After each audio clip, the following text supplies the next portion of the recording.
What is a millennial? I always get a bit confused. Is it someone born... What is it? Someone help me out, will you? We're not live, we haven't started yet, have we? Show's not... what does this red light mean here? Is that what...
So you were born between 1981 and 1996. You're a millennial. Did you know that? Are you a millennial? You're not a millennial. No way.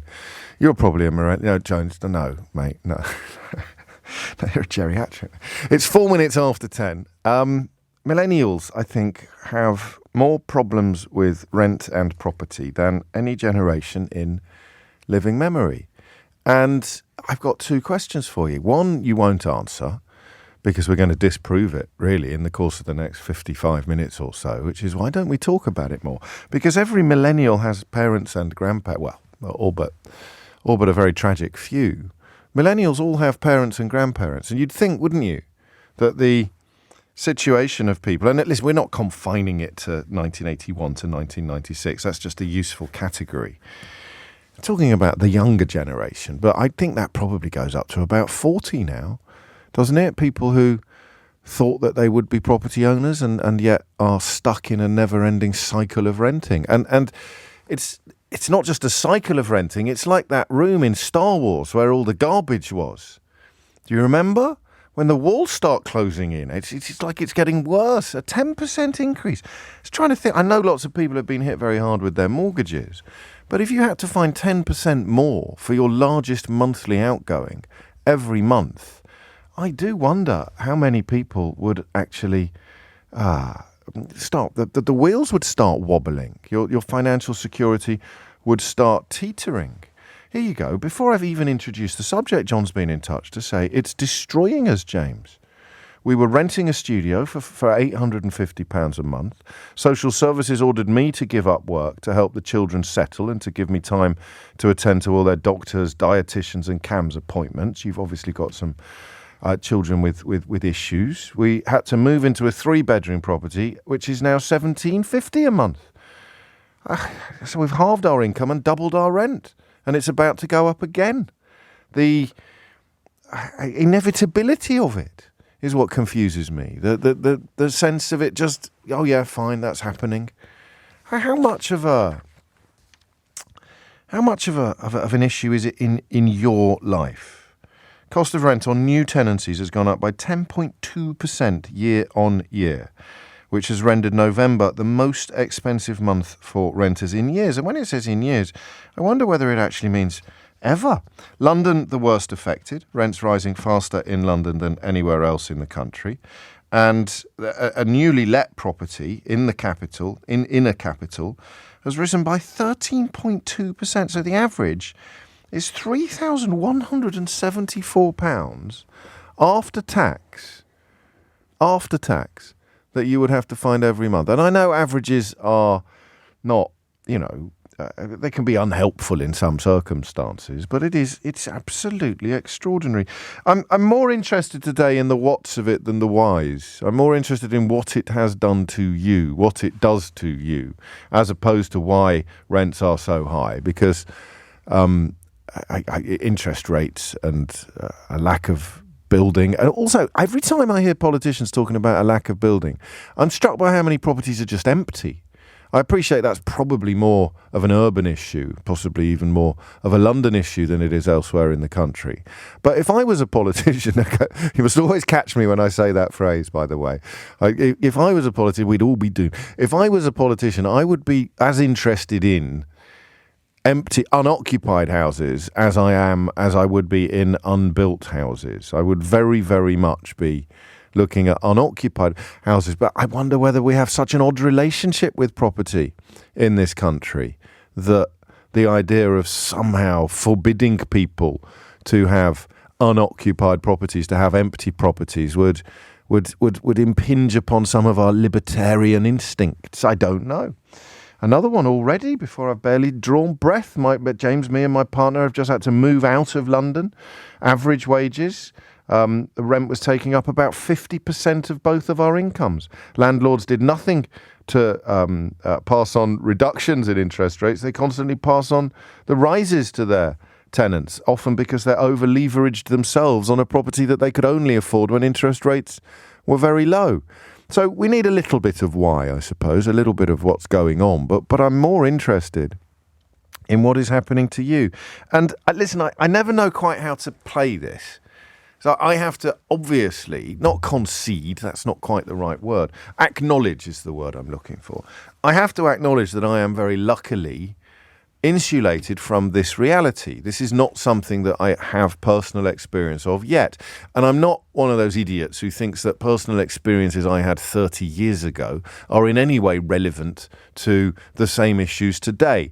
Idiot's perhaps a little strong, but there are few calls more frustrating, especially in the context of property prices. There are few calls more frustrating than the older generation, the boomers, simply bemoaning the younger generation's inability to buy property by revealing that when they were young, they bought a property for X thousand pounds and they don't have any concept of multiples. So we bought our first property for £6,000 and we worked very hard, and young people today should just cancel their Netflix subscriptions and eat less avocados. And you go, okay, £6,000 you say. And what was your annual income? I said, well, £2,000, James. I said, so you bought a house for 3 times your annual income? Yes, James.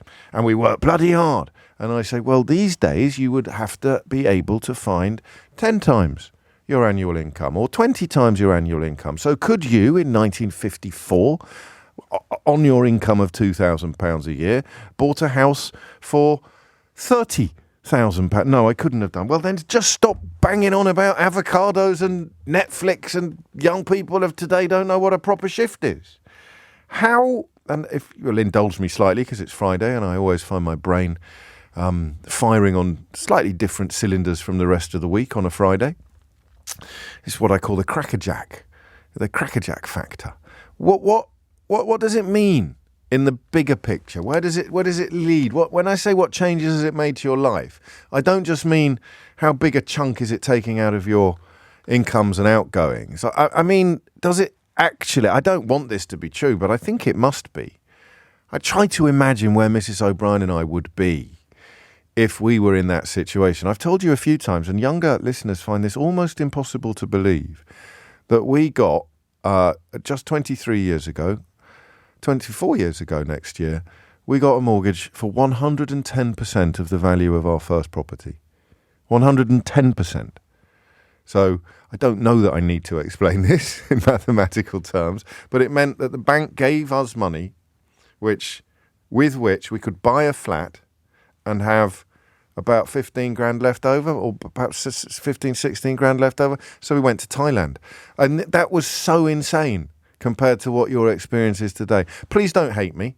It wasn't my fault. I had no idea how lucky I was, but I use that as an example of how absurd it is for anybody really to try to address the modern property system by drawing upon experiences from decades ago. So you go back further than me, and the multiples were ridiculously small.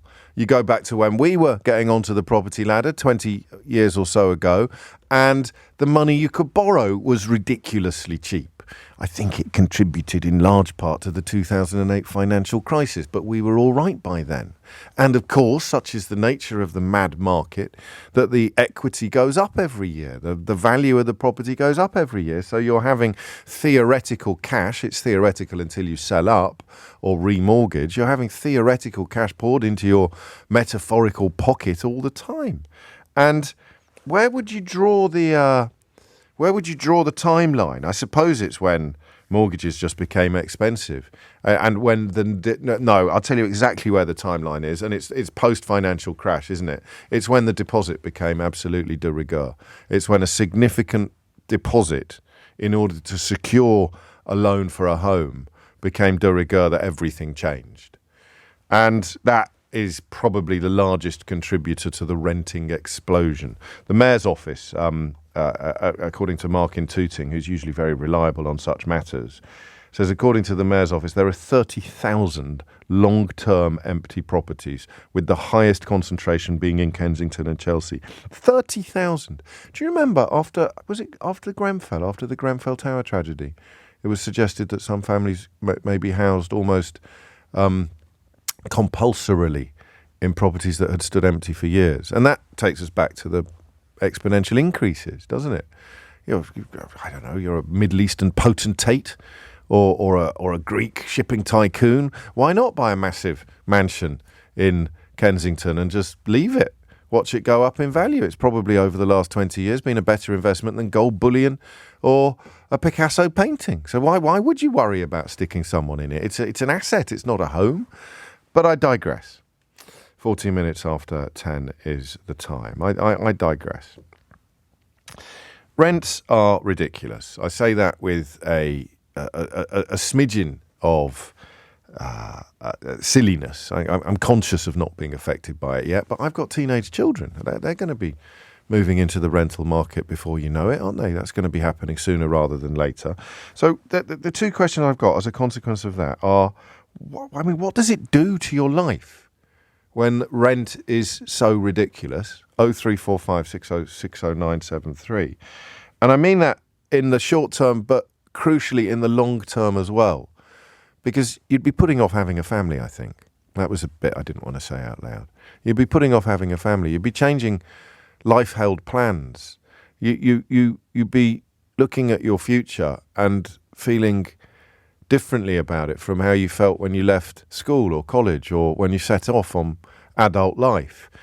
I think you've been robbed of something by the ridiculousness of rents. And I don't know that it's anybody's fault. I don't know that we can identify the thief, but I think you've been robbed of something. So when I say how is it affecting your life, I don't just mean the Mr. McCorber question of what's coming in every month versus what's going out. I mean the actual life effects, of ridiculous rents, the knowledge, and this must be the hardest thing. See, I speak as someone who was raised very much in expectation of being a property owner. And yet my financial situation when I got married, if it were to be reflected now, if we were to try to do in 2023 what we managed to do in the year 2000, I wouldn't have a prayer, even as a very well-paid, for my age, newspaper journalist. Horribly over-promoted, some might say, but I was on a proper whack. But it was a fraction of what you would have needed to get a property. I never would have been able to get a deposit together. The multiple of what I was earning to the flat was probably okay, actually, but I never would have. I never had any money left at the end of the year. So even privileged or well-off, middle class, the realization that you may never be a property owner until you inherit money from people who you really don't want to die, I think is one of the biggest intergenerational changes that our society has undergone in the last 30 years, and yet we hardly ever talk about it. We do a bit, but I mean, as a society, we hardly ever talk about it.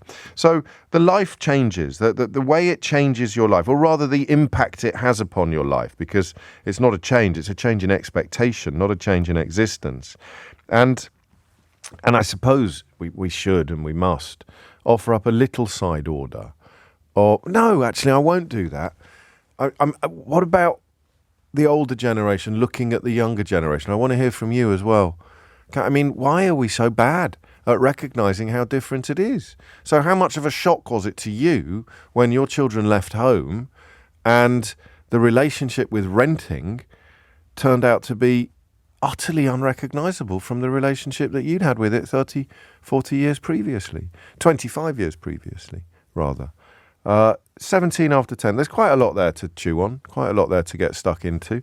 If there's something I've missed that you want to draw attention to, then feel free to do so. But that figure there, 30,000 empty properties in one city alone, you do sort of find yourself wondering whether unoccupied properties should be a political hot potato, or at least an almost as hot political potato as the question of unbuilt properties. The time now is 10:18. The number you need is 0345 60 60 973.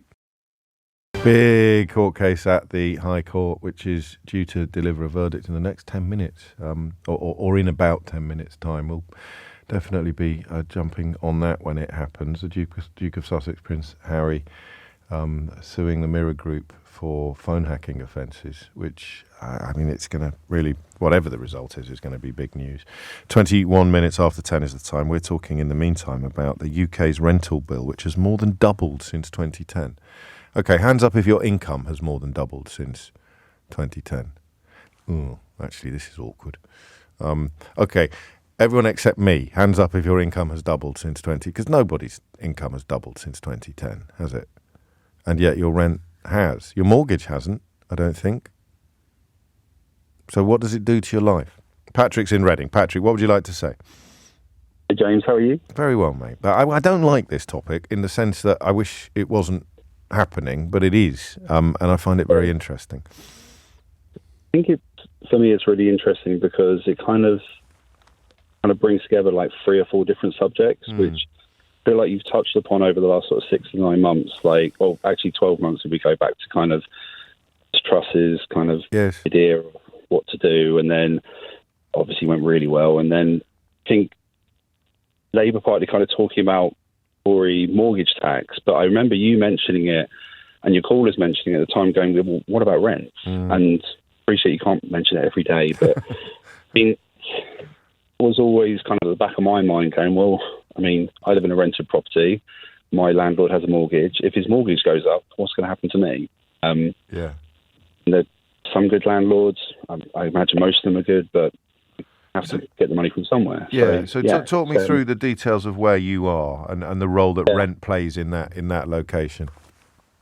So I live with my fiance now. We moved into this house about 18 months ago, so we're coming up for the end of our initial kind of tenancy, which is 2 years. In the agreement, there was no rise within the 2 years, but we're pretty confident that once the end of the 2 years, when it comes to renew, it's going to go up. Yeah. And I think it's going to go up quite a lot. My amounts, shall I tell you amounts without help? If you don't mind, it's up to you. It's not a very English thing to do, is it? But I'm Irish, so it's okay. Is it different there? Is it different if someone comes up something nice and says, how much are you earning? What sort of scratch are you on now, Pat? They'll tell you, just tell them. Exactly. All right, go on then. So our rent is $2,600 a month.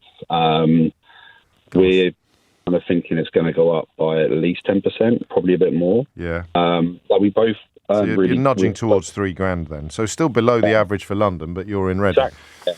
That's the thing. So and then both earn good salaries, and then we've just noticed over the last sort of 6 months, even though we've earned good salaries even on our own, but combined, we're kind of seeing it. Cost of living is really starting to hit us now, and I sound like I am really privileged to what we earn. No, but I don't know. I know why you do that, but we'll there are different degrees of luck right across the population. But But also the phone line's a bit weird, so I'm going to hurry you up a tiny bit. How did you expect to be earning jointly what you're earning, and then looking at your outgoings and thinking, blimey? Not at all. And I think that there's two things as well. So I think the generational thing's a really interesting conversation. I remember Dad was just like, we'll just buy a house. And I said, well, I can't afford it. And then we're taking him to a new development. And I specifically said to the agent, I said, tell him the price until the end. Yeah. And went round, he was like, oh, this is lovely. Yeah, just this house is lovely. Get this. And then he told him how much it was. And he was like, oh, my God. He actually couldn't speak for the rest of the day. He was so shocked. And it was like $750,000, like $1 million. I mean, that was 10 years ago. And now... And that's complete. Are you ever going to be a property owner? I think eventually I would. I mean, again, it's the hope that kills you. Like I'm 30. I was 38 a couple of weeks ago, and I'm thinking, oh, I'm nearly 40, and I'm not actually any closer to owning a house than I was when I was 20. And you're waving goodbye to 30 grand of taxed income every single year with nothing to show for it except the home that you live in. I know that's a bleak analysis, and it sounds, well, I know it doesn't sound smug, but it sounds. I'm doing what I told Patrick not to do, isn't it? And apologising for being luckier. Patrick, thank you. Darren's on the Scottish borders, it says here, which doesn't really narrow things down. You're nowhere near that where that tree was, are you, Darren? No, I'm not. What would you like to say, mate? Well, I'm not a renter currently, but I used to be. From the sort of age of 21 right up to the age of 30, I was in the rent market. And I was staying in Edinburgh at the time, which was quite high. Took up most of my wage, so there was nothing left to set aside for a deposit, for a house or anything like that. And then I met my ex-partner, and we started a family, and we were still renting, but we got into social housing. But the family grew, so we had to go back into the private market. And the situation... How long ago is this, mate? This is about 15 years ago now. Okay. But the rent was still going up. And what that did was it meant that we had to rely on things like payday loans. Crikey. And if that was 15 years ago, then God knows what the situation would be like now, with rents having doubled in the last 13 years. And you know, the situation today is going to be at least... at least twice as bad as it was 15 years ago. Joe, thank you, Darren. Take care. Joe's in Harlow. Joe, what sort of impact has it had on your life? Yeah. Hi, James. So, I was last year. I've been renting since about 18. I'm now 27. Right. Last year, I had to move out my last place, emergency quick, because I had a nightmare tenant nearby me, and I just had to leave for mental health reasons. Fair enough. And I had to move into my partner's parents' place. Oh, blimey. I've been here for about a year now. I work full-time. I can't afford to move out. Is your partner there as well? Yeah. My partner lives here with us. I'm in a shed at the bottom of the garden. Really? Is it a shed, or is it a nice sort of garden office type building? It's nicer than a shed, but it's made of wood. I had one of those, and I did the show from there during lockdown. It's not the same, is it? Have you got running water? Yeah, not in here. I have to go into the house to get my tea. No, I know you've got running water in the house, Joe. I'm not that familiar with Harlow, but I'm confident that you're on the water mains. But I mean, you haven't got a toilet and stuff like that. You've got to come. So in the middle of the night, if you need I don't want to know what you do in those circumstances. But it's suboptimal. It was supposed to be temporary, but if they've doubled, if rents have gone through the roof since you moved out of your last place, getting back onto the ladder is going to be doubly difficult. Yeah, just to get looked at, you need to earn 2.5 times the monthly rent just to get through the first stage to look for places. And you have to prove that. You have to give them your pay slips, do you? Or even though I work full time, I don't earn bad money. Sure. My money's okay. They just don't look at me. I can't afford. I need all I can afford without a guarantor is £800 a month place. But where can you find a place for £800 a month that's I don't know. How does it end then? I don't want to make light of your situation, but are you going to be in that shed for years? Maybe. My partner's out of work at the moment due to mental health reasons. Right. So It's basically it's until they're ready to get back into work, and then you'll have a bit more spending power, and you'll be able to have a look at all the years I've been doing this, I've had this little thought in the back of my mind whenever we talk about property, that the other end of it is unsustainable, that they can't keep going up. Some years, property, if you've got a mortgage on a place, let alone if you own it outright, you're going to be making more money from increases in property prices than you are from your actual income. And you always think this can't go on. And yet here we are. 20 years I've been doing this nearly, and the situation is unchanged, albeit that the increases now annually are nothing like what they were 20 years ago. Joe, I wish you the best. You know I do. 10:30 is the time. That ruling on Prince Harry could drop while we take the news headlines from Thomas Watts.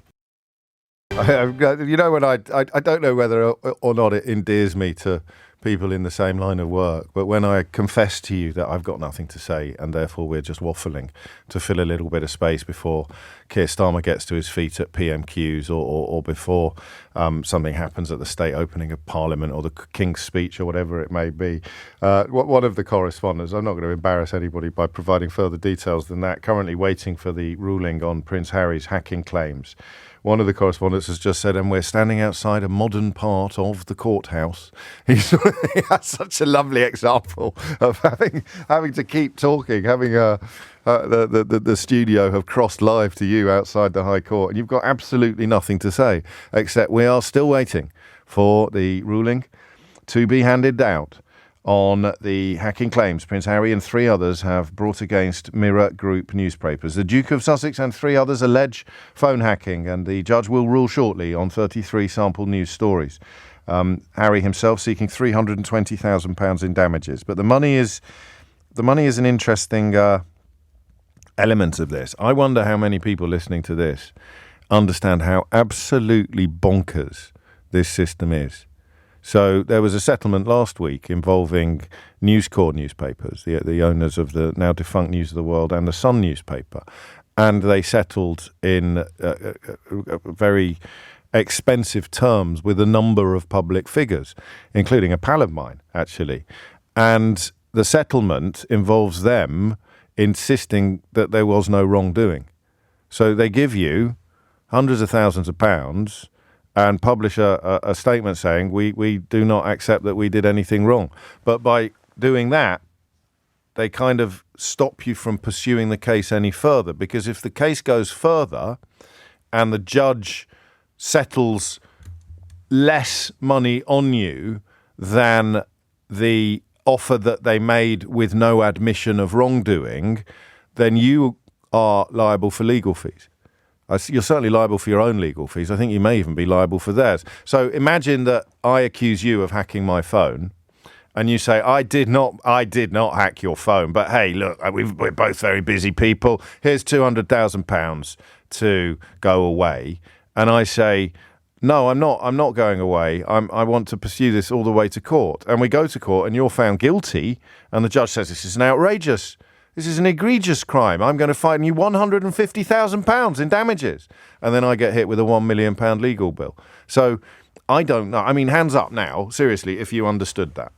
And don't say I did, James, because I've heard you explain it before. How many people actually understand that? Because where are you going to read it? You're not going to read it in the newspapers, are you, that are in exactly this situation. So poor fella still standing outside a modern part of the court, telling us that the newspaper would vigorously defend itself against allegations of wrongdoing. And yes, that verdict, poor fella, honestly, it's the worst gig. 10:36 is the time. Let's get back to renting. James is in Crawley. James, what made you pick up the phone? Hiya. So, hello, mate. Just hearing, obviously, the discussions being had, it made me ring, solely because of my own situation. So at present, I'm living in my car. Oh. It is what it is. There's various different circumstances that have accrued really to come to this point. Yes. Recently trying to rent. Now, bear in mind, I'm not on a bad salary. I'm not on a good. I'm sort of really average, if you like. Yeah. I've got 2 children. Unfortunately, I broke up with the mother, so I'm no longer living there. And that's the main change in your circumstances, because you're going from 0 to 60, aren't you? You're having to go from not paying anything at all, well, paying for the one property that you all share together. You've got to start from scratch on a new property for yourself. Absolutely. The reason for our breakup is solely down to my own mental health. I've got various issues with my mental health, currently going through, obviously, all the help and support to get that on track. Yes. So it leaves me in a bit of a peculiar position. So I left probably on the 17th, 18th of October. Right. I had nowhere, not a car, nothing. So I was living in my work van. So I'd finish, obviously, my day at work as a company-owned van. Yes. They'd let me take it home. Obviously, they're unaware. Right. So I'd end up parking up on the lay-by a bit of a distance away so no one saw. I'd sleep in the van next morning, shower at local services, and off you go. So I've approached the councils trying to get assistance because I'm a single 28-year-old man who works. Yeah. They're not interested. It is what it is. No, of course. Well, I mean, they can't be, can they? Because they've got people in even more dire straits than you to look after first. Absolutely, 100%. I fully get that. It's not fair. It's not right. It just, as you said a moment ago, it is what it is. Absolutely. So even with the private renting market at the minute, so especially like the Crawley area, which is for some reason crazy pricing at the minute. I think it is everywhere, but that's a feeder town, isn't it? I suppose. Absolutely, because it's on Gatwick Air, but it's also half an hour train ride into central London. Yeah. You get a lot of people moving in all of a sudden, so it's gone horrendous. So if you're looking at like a one-bedroom flat or even a studio flat, you're looking anywhere from £1,200-1,300 plus a month. That on top of obviously the maintenance I pay, so I think it's like 400 odd quid a month I pay maintenance. Right. If I take home 1,600 quid a month, I'm left with nothing. So it's borderline impossible, really, to get nowhere. I mean, it can't be very good for your health, mental or physical, to be living in your car. I couldn't agree more. I've got friends and whatnot, hence why I've had to give a bit of a false name. No, because I don't want anyone really knowing the extent of the circumstances, but they'll let me go stay around every now and then, kind of thing. Right. Is there no one you can tell the full extent of the situation that you're in?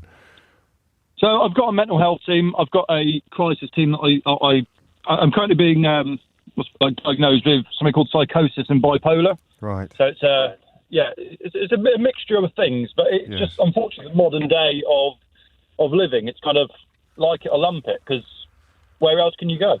What can you do? Yeah. Yeah, it's just one of those. Trying to be depressing. I just had to get it off, and a lot of people don't see it, unfortunately. No, well, of course they don't, and a lot of people don't show it for the reasons that you've very perfectly explained, James. So, I hesitate to ask this question, but what does change look like? What are you aiming for? What does the light at the end of the tunnel look like? To be honest with you, and I don't mean this in a really weird way. Yeah. Every day that I wake up is a good day. Oh, mate, that's wonderful. So you take that every day at a time. Yes. I mean, it gets to the point where you have to shower at a local leisure centre. Yes. And at first, it was very degrading, and I've gone from having everything to nothing. But then when you pull up, you also see 5 or 6 other people doing the same thing. Do you really? And it gets to the point where the leisure centre will turn a blind eye that you're literally just popping in to use the shower. They don't mind because they understand sort of the circumstances. Yeah. So when you get speaking to them guys and you realise actually they've all got parts around the county that they all park up on, that's their safe space, if you like. Yeah. And you're all in the same position or the same boat where you're all going through the same things. And we ask each other. There's one guy that's done it for about 6 years. Really? You speak to them and it's like, how do you survive?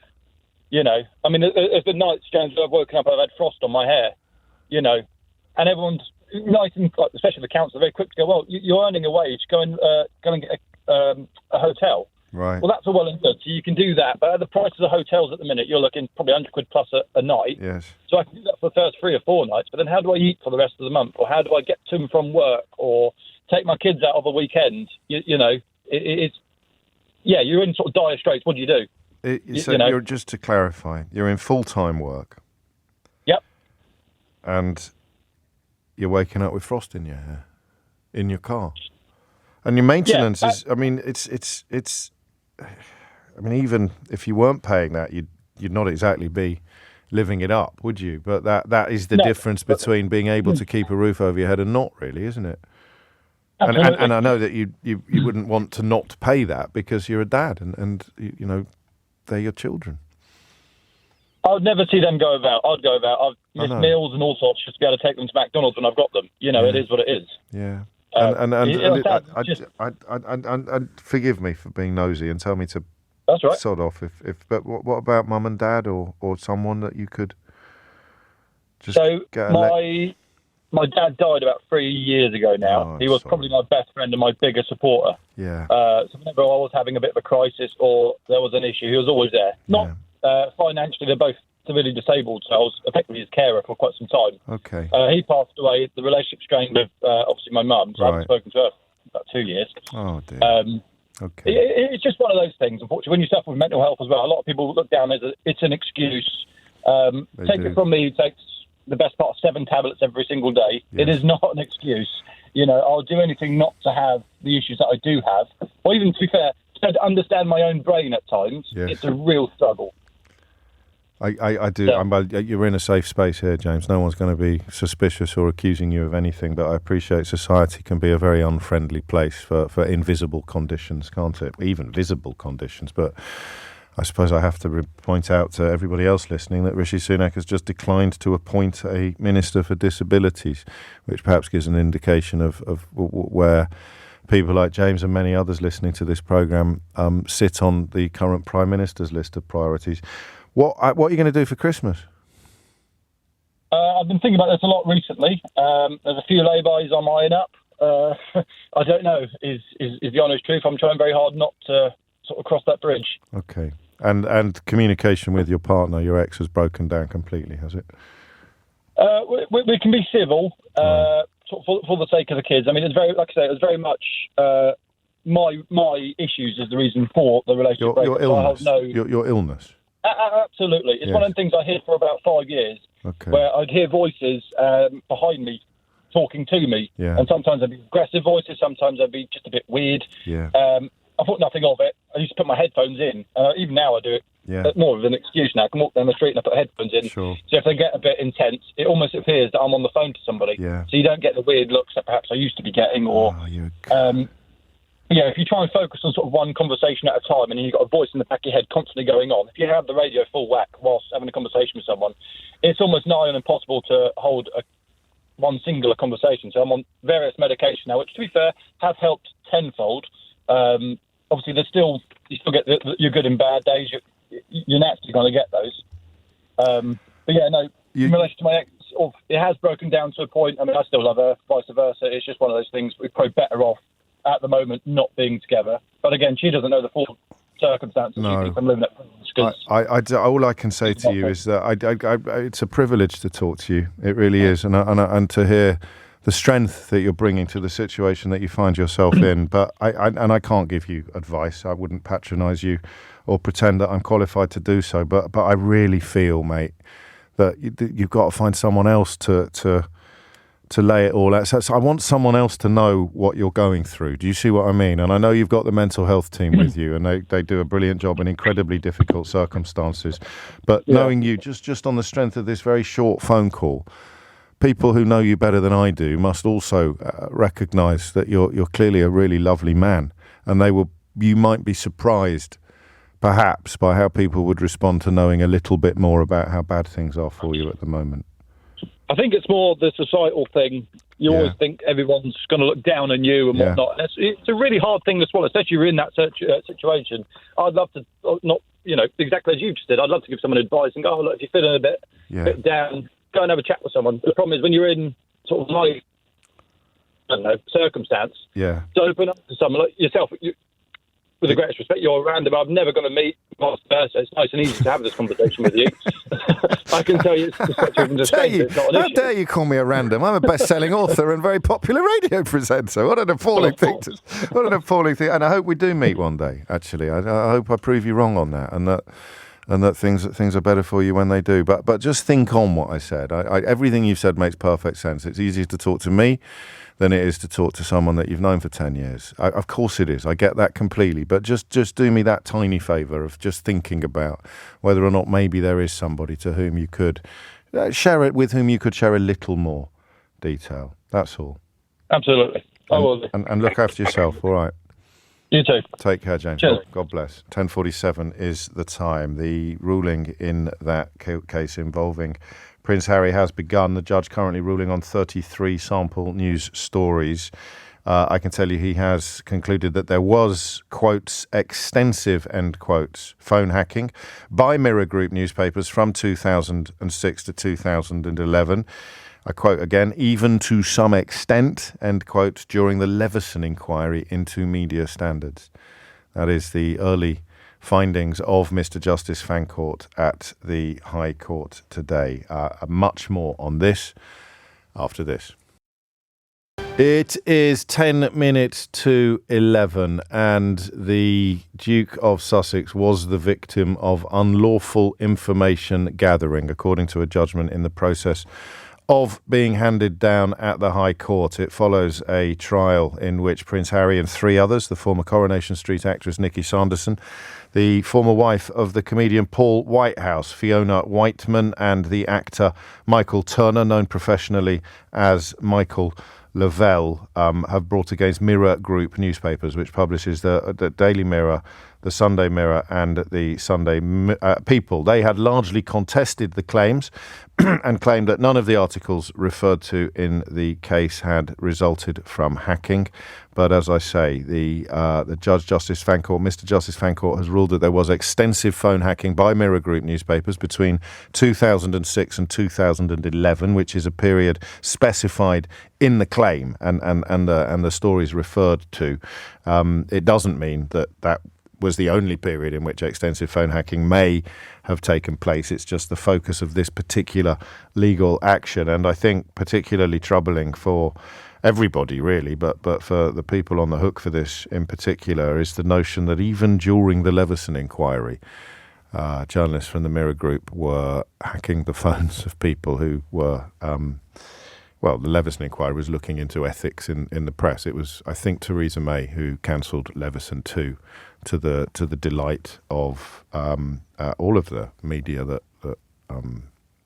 had been caught up in phone hacking allegations. An extraordinary business. The former chief executive officer of Mirror Group newspapers, a woman called Sly Bailey, according to Mr. Justice Fancourt, knew of the hacking and turned a blind eye. So that's 15 of the 33 articles that Prince Harry cited as evidence of his phone having been extensively hacked.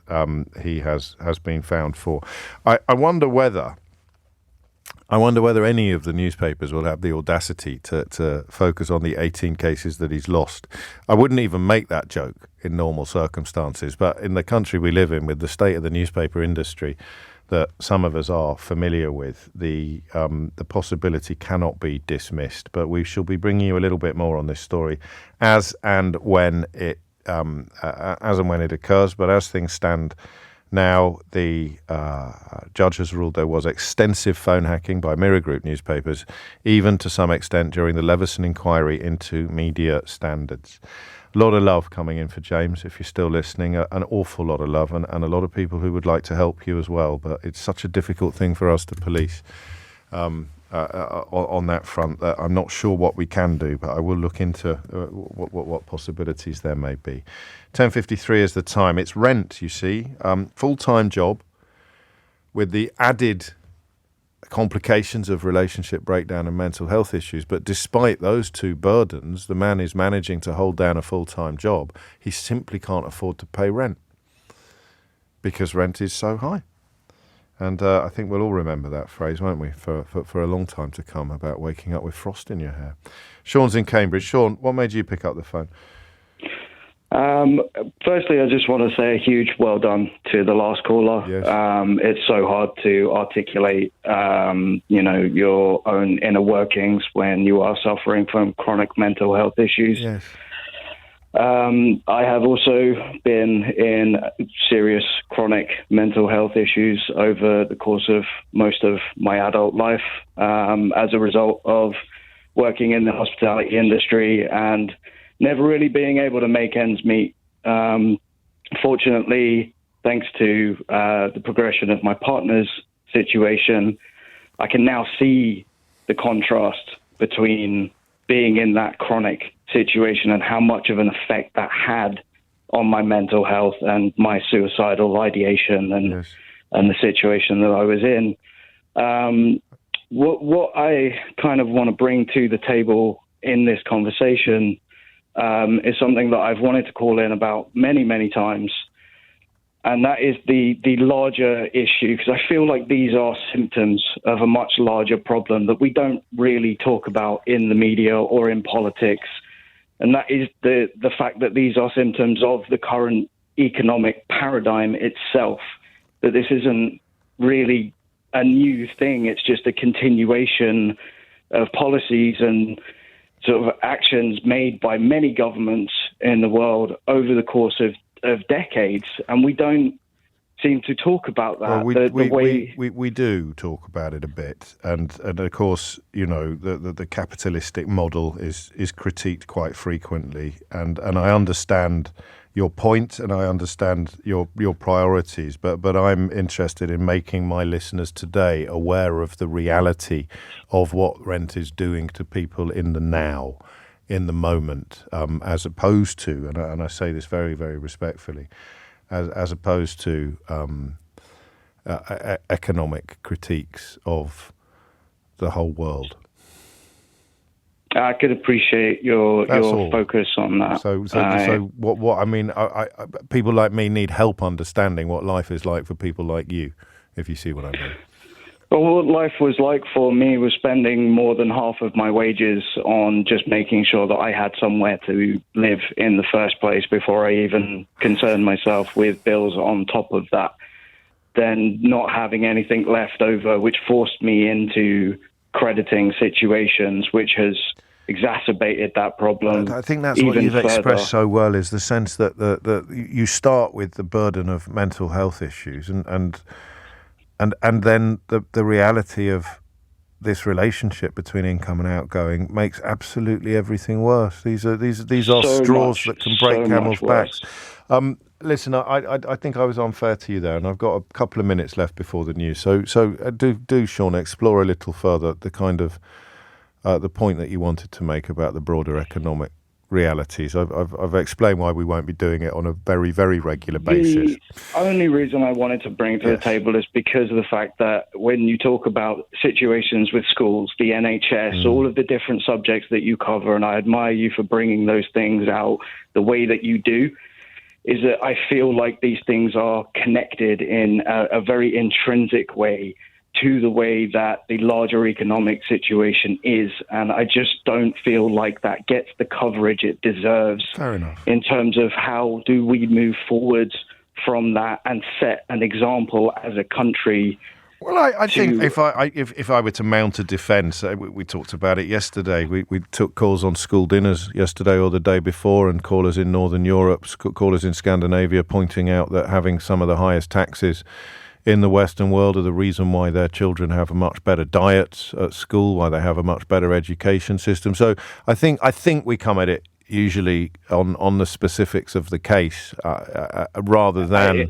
sorry to interrupt, but it's unfortunate I did actually miss yesterday's because I was at the hospital all day. That's so typical. No, it is, but I shall be mindful of what you've said, Sean. Whenever we address issues like this, I'll be even more mindful than I am already of drawing it into the macroeconomic model that we all live under, because you are obviously right, and that's why I've corrected my attempt to steer you away from it. You are right. An awful lot of this stuff never gets fixed until we address the fundamental issue of people being persuaded to think that a system that is deliberately and violently skewed against them is a system that they should use their political power to defend. It's another point we make regularly. I think it was Naira Bevan who made the point first, that the whole project of the Conservative Party in the 20th century is to persuade Labour, with a small L, i.e. you and me and everybody listening, to use its political power, i.e. its votes and its democratic rights, to protect wealth, i.e. the people who are never ever going to worry about rents because they are the ones receiving them. 3 minutes after 11 is the time. You'll forgive me for... I shall await the counsel of people a little closer to the story before drawing any broader conclusions about the significance of this finding at the High Court, where it has been ruled in the last 10 minutes that Prince Harry was a victim of phone hacking. Mirror Group have now apologised unreservedly for historical wrongdoing. In a statement, a spokesperson for the publisher said, "We welcome today's judgment that gives the business the necessary clarity to move forward from events that took place many years ago. Where historical wrongdoing took place, we apologise unreservedly, have taken full responsibility and paid appropriate compensation." The point being, of course, that they knew they were guilty. And it's gone all the way to the High Court. And you've only got, really, people with pockets as deep as Prince Harry's in a position to pursue these cases as assiduously as he has managed to do.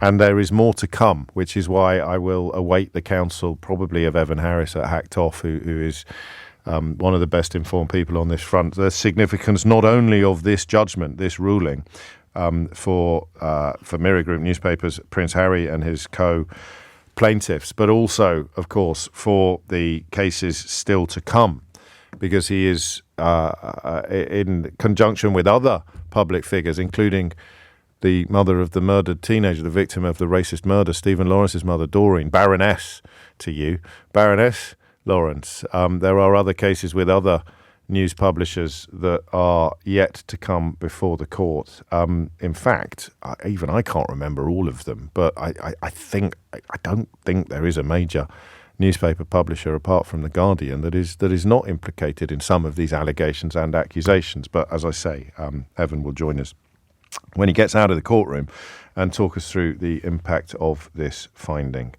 It is 5 minutes after 11.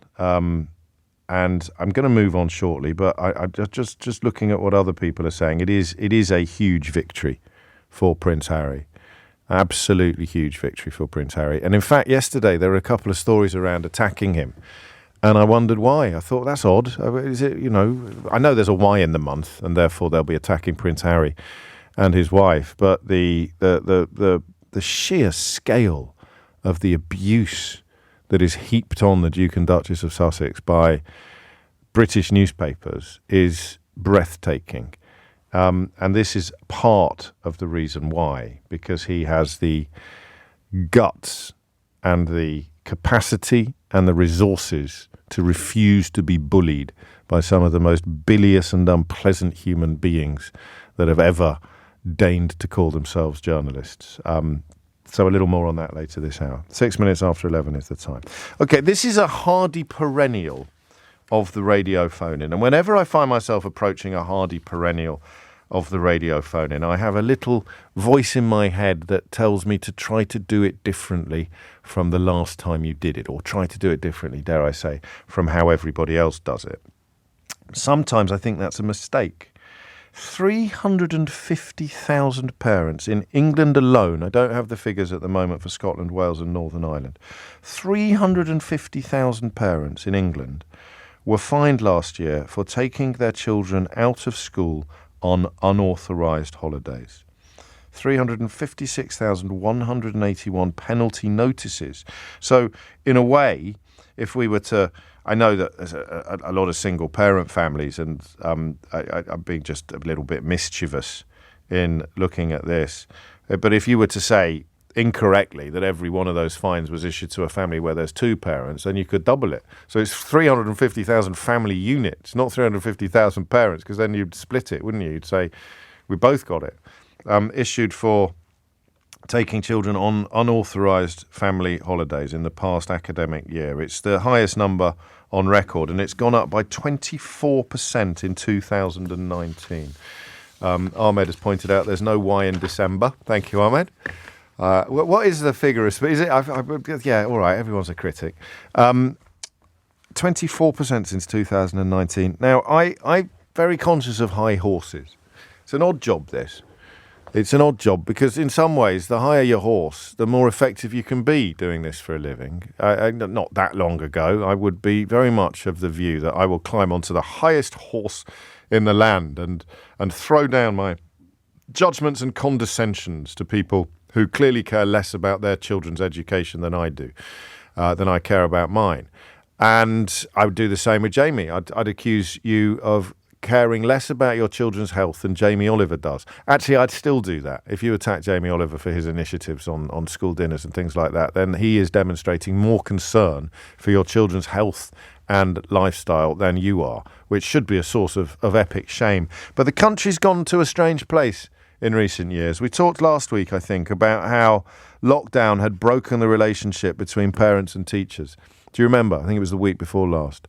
And it was teachers who were queuing up to tell us that the days of being able to rely upon a parent to support you in pursuit of educating their child are over. And not in all cases, but the presumption that if a child is in bother and needs either steering onto a straighter course or needs to pull their socks up, academically speaking, the idea that a parent would be the ally of the teacher appears to have, well, if not dissipated completely, then declined considerably. And I think this is part of that. I think the idea that you look at your child's education and think, never mind, we can save a few quid on a fortnight in Barbados if we take them out of school during term time. I think that is I genuinely think, this is why I've already acknowledged the highness of my horse. I do think that's a really, really terrible thing. I understand it, and I'm not going to bang on about my own luck stroke privilege, but, yes, we can pretty much afford to go on the holidays that we want to go on during the school holidays. And if we couldn't, and we looked at the numbers and thought, crikey, we could go to Thailand if we went during term time, but during school holiday time, it's going to be a fortnight in Margate. I get it. I do understand it. But I think that the shift of priorities, nationally speaking, is a tragedy. If you take children out of school during term time, you get a £60 fine. If you haven't paid it after 22 days, it goes up to 120. If it's still not paid, you can be prosecuted. You can go to court. Head teachers have the power to do it, but it looks to me, with 250,000 350,000 handed out last year alone, it looks to me as if people have just priced it in. People have just factored it in now to their annual holiday. And I'm going to do an open-minded phone-in on why you think that's okay. So there's two contributions to this conversation that I want. I want the parents who think it's okay and the teachers who can explain why it isn't. So 11 minutes after 11 is the time. 350,000 families across the country, and these are only the ones that got caught or that head teachers bothered to fine, have decided that having a holiday, having a certain type of holiday is more important than their children's education. That's how it looks to me. I could be wrong. Talk me through your thought processes and tell me why I should keep my beak out and stop making sweeping judgments about the level of concern that you have for your child's education. All right? 0345 6060 973. And then if you're a teacher, tell me how big a deal this is. You may tell me it's not as big a deal as some sort of sharp-elbowed middle-class do-gooders think that it is. You've got a child, 2 weeks out or a week out, they come back, they could have had chickenpox, they could have been ill. That doesn't really scupper a child's entire... So how big a deal is it? 0345 6060 973. I've got a problem with the parents that do this, and my problem, I think, is this.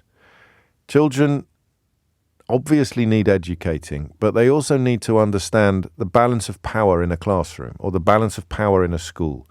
I was looking at some footage this morning of some young boys on a tube train terrorising a passenger, and you know that kind of behaviour is going to be replicated in school. So some of the tales that we hear now of pupils treating teachers appallingly are becoming endemic. They used to be exceptional.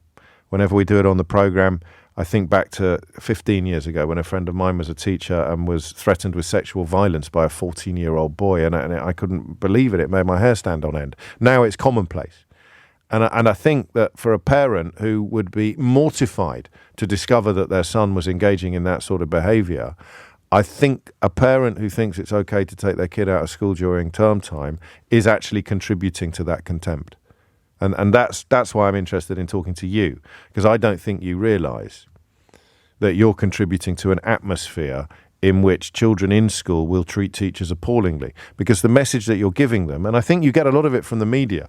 I think when teachers take industrial action and right-wing blowhards are queuing up to attack teachers, I think it's almost inevitable that parents and some children, if they're listening in the car on the way to school, will take away from that the idea that it's fine to treat teachers with contempt. The front page of the best-selling newspapers in the country treat teachers with contempt. If radio phone-in hosts treat teachers with contempt, talk about them having it easy, then why on earth would some people not, by a process of, if you like, propagandist osmosis, why would some parents and teachers not, some parents and children not respond by thinking that it's okay to give teachers a kicking? I'm not going to put Chris in Dagenham in Idiot's Corner, because I can't tell from his text whether or not it is in good faith or aggressively phrased.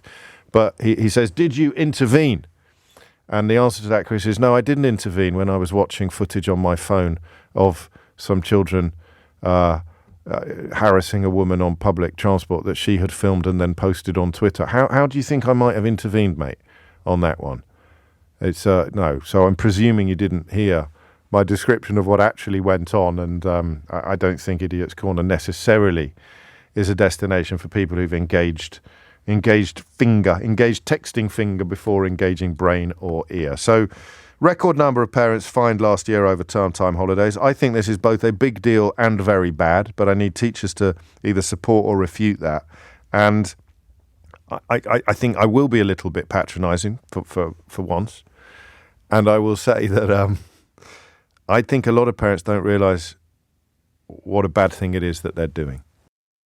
17 minutes after 11, we'll take Prince Harry's lawyer's statement in full shortly and catch up with Evan Harris from Hacked Off, who is very close to all of the cases alleging phone hacking against British newspaper groups. This is a very, very big deal, because normally the newspaper groups manage to make the allegations go away through a variety of means without ever admitting wrongdoing. On this occasion, they can't do that because the judge has found that they did wrong. And the ramifications and the significance of that will take a while to process, actually. There'll be an awful lot of sweaty palms on what we used to call Fleet Street today. 18 minutes after 11 is the time. Corpsey is one of my oldest and most trusted correspondents. I used to read his emails on the programme before Twitter was even invented. But he has now tweeted me, and he said, fines mean it's legal if you can afford it. The half-term markup is so preposterous that paying the fines can be cheaper and a holiday can be better for a child's development than a week in school. And it is a testament to the quality of his contributions over the last 20 years that he's made me think I might have got this wrong. But I don't think I have. Not yet. Laura is in Stamford in Lincolnshire. Laura, what would you like to say? Just that recently I took my two little boys to Lapland, which was amazing, obviously. It's a holiday of a lifetime for us, which meant that they would miss 2 days school. But I sort of factored in the fact that we probably would get a fine, as yet I haven't. So it'd be 120 quid, would it be one per child? Yeah, exactly, which isn't an awful lot to pay for something as special as that. And how much was there a big price difference between doing the trip during the Christmas holidays and doing it during term time? Huge. I mean, how big? Obviously, there's only a certain time of the year you can go and do that. Yes. So we did it the last weekend in November, but it ramped up, nearly 3 times the price to go. 3 times the price? Yeah. Oh.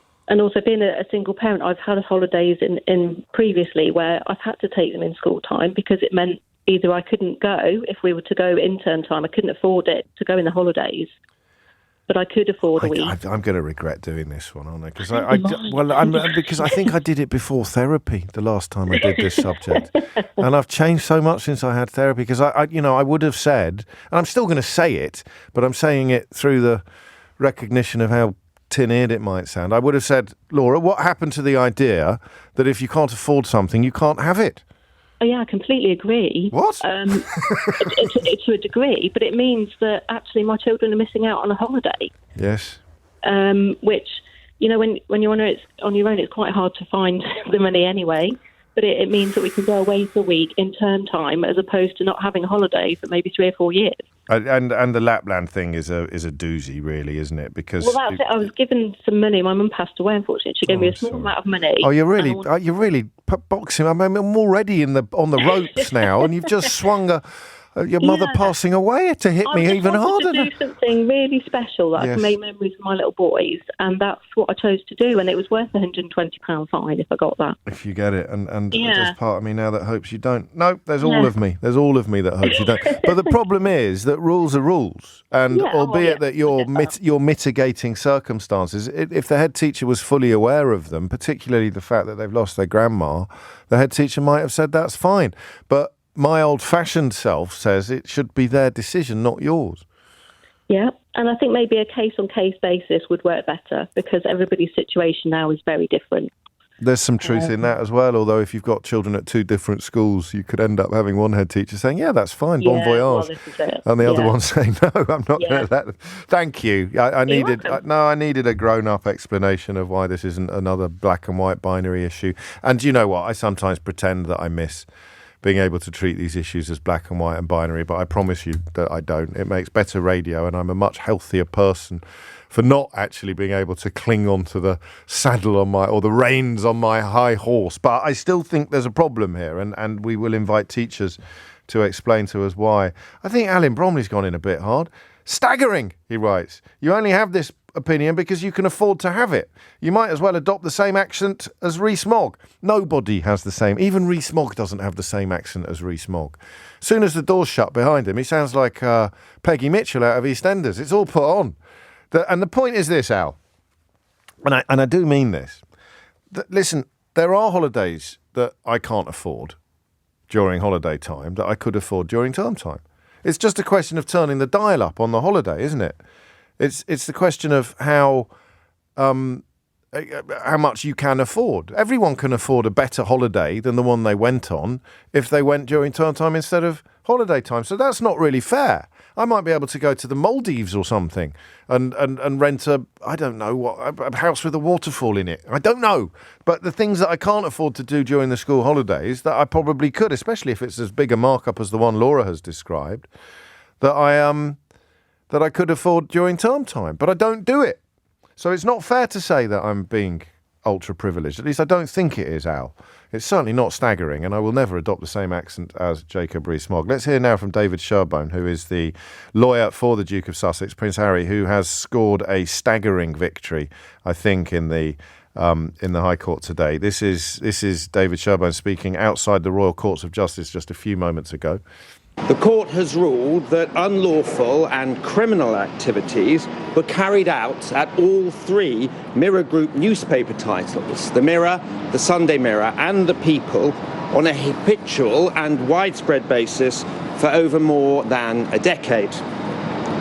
I'd like to thank my legal team for so successfully dismantling the sworn testimony of Mirror Group's senior executives, legal department and journalists who at least turned up to court, unlike their colleagues who were perhaps too afraid to do so.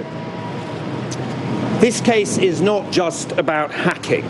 It is about a systemic practice of unlawful and appalling behaviour, followed by cover-ups and destruction of evidence, the shocking scale of which can only be revealed through these proceedings.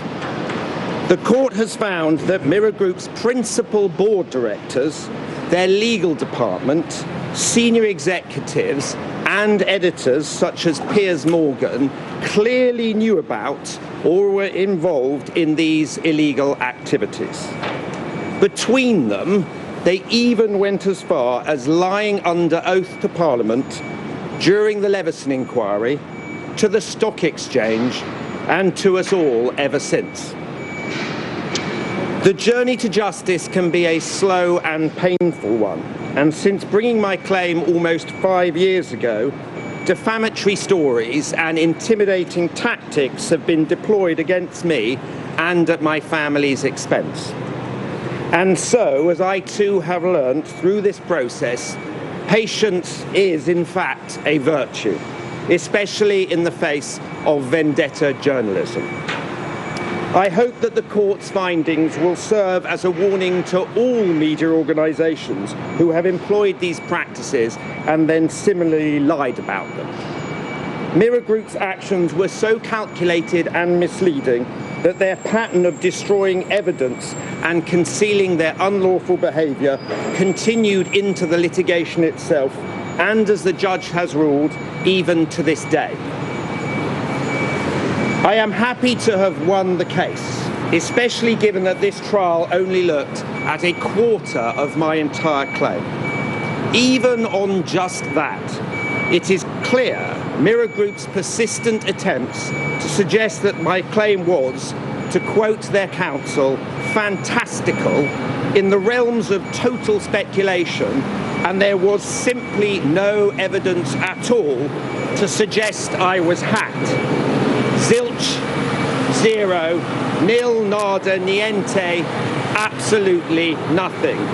All of that was total nonsense and was used maliciously to attack my character and credibility. However, as Mirror Group intended, those hollow sound bites were blasted across front pages and across online platforms and into the next day's morning television shows. The court has in fact confirmed that all four claimants were subjected to voicemail interception and unlawful information gathering, but no one would have believed that was the case given how this trial was covered in the UK. My commitment to seeing this case through is based on my belief in our need and collective right to a free and honest press, and one which is properly accountable when necessary. That is what we need in Britain and across the globe. Anything else is poisoning the well for a profession we all depend on.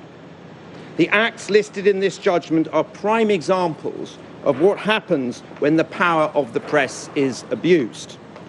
I respectfully call upon the authorities, the financial regulator, the stock market who were deliberately deceived by Mirror Group, and indeed the Metropolitan Police and prosecuting authorities to do their duty for the British public and to investigate bringing charges against the company and those who have broken the law. Today's ruling is vindicating and affirming. I've been told that slaying dragons will get you burned, but in light of today's victory and the importance of doing what is needed for a free and honest press, it is a worthwhile price to pay. The mission continues. Thank you. Thank you, Prince Harry. That is one of the most powerful distillations of why people like my father went into journalism. That is what the profession is supposed to do. And the corruption that has been visited upon that profession by a succession of proprietors and editors is a national tragedy. It damages the very fabric of a nation, as Prince Harry is one of the only public figures with the courage to say so out loud, because a heck of a lot of people know it in private. But he has the courage to say it out loud and quite possibly wouldn't have done or wouldn't even have worked it out were it not for the appalling abuses visited upon him and his young family, particularly, of course, his wife, although the hacking offences took place long before he met Meghan Markle. That I found that surprisingly moving, actually.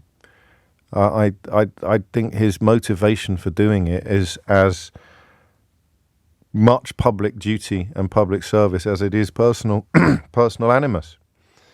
That was an absolutely beautiful analysis of just how much damage has been done to our democracy by unregulated, out-of-control so-called journalists.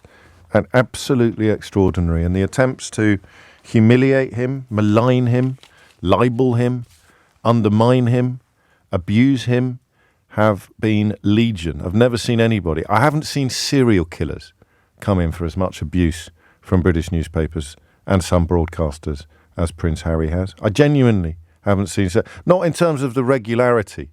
Because a serial killer will be in the spotlight for a fortnight or for the length of a trial or the length of an investigation. But the idea that they'd come back to Prince Harry with the vilest of accusations and the vilest of allegations and the vilest of coverage again and again and again and again is, I think, unique. And he has just smashed them right where it hurts. And I'll tell you something for nothing. It's not over yet. Thomas Watts is here now with the headlines. You are listening to James O'Brien on LBC, where the news from the High Court is that Prince Harry has succeeded in his case, along with three others, in his case against Mirror Group newspapers. Evan Harris is a former director of the Hacked Off campaign, which has been one of the driving forces behind the attempts to rein in some of the worst criminal excesses of British newspapers, and has indeed been in court this morning. And Dr. Harris joins us now. It's hard to know where to start, Evan. So it is indeed. I mean, I suppose judgment several hundred pages. Yes. So are you telling me you haven't read it yet? I haven't read it, but I've read a digest and I've heard the judge digesting. Well, it. let me start with a simplistic question. How big? My bingo card. How big a deal is this? Very big. I mean, it's highly significant, not just in respect to Prince Harry, where much of the media attention will focus, but on the more general or what are called generic findings, which were that editors knew about the phone hacking and the other unlawful activity, encouraged it, hid it, and lied about it. And he names names in the judgment. And you can guess one of the names. He's quite explicit about that. And I'll read you a bit so I can stick to the wording of the judge in a minute.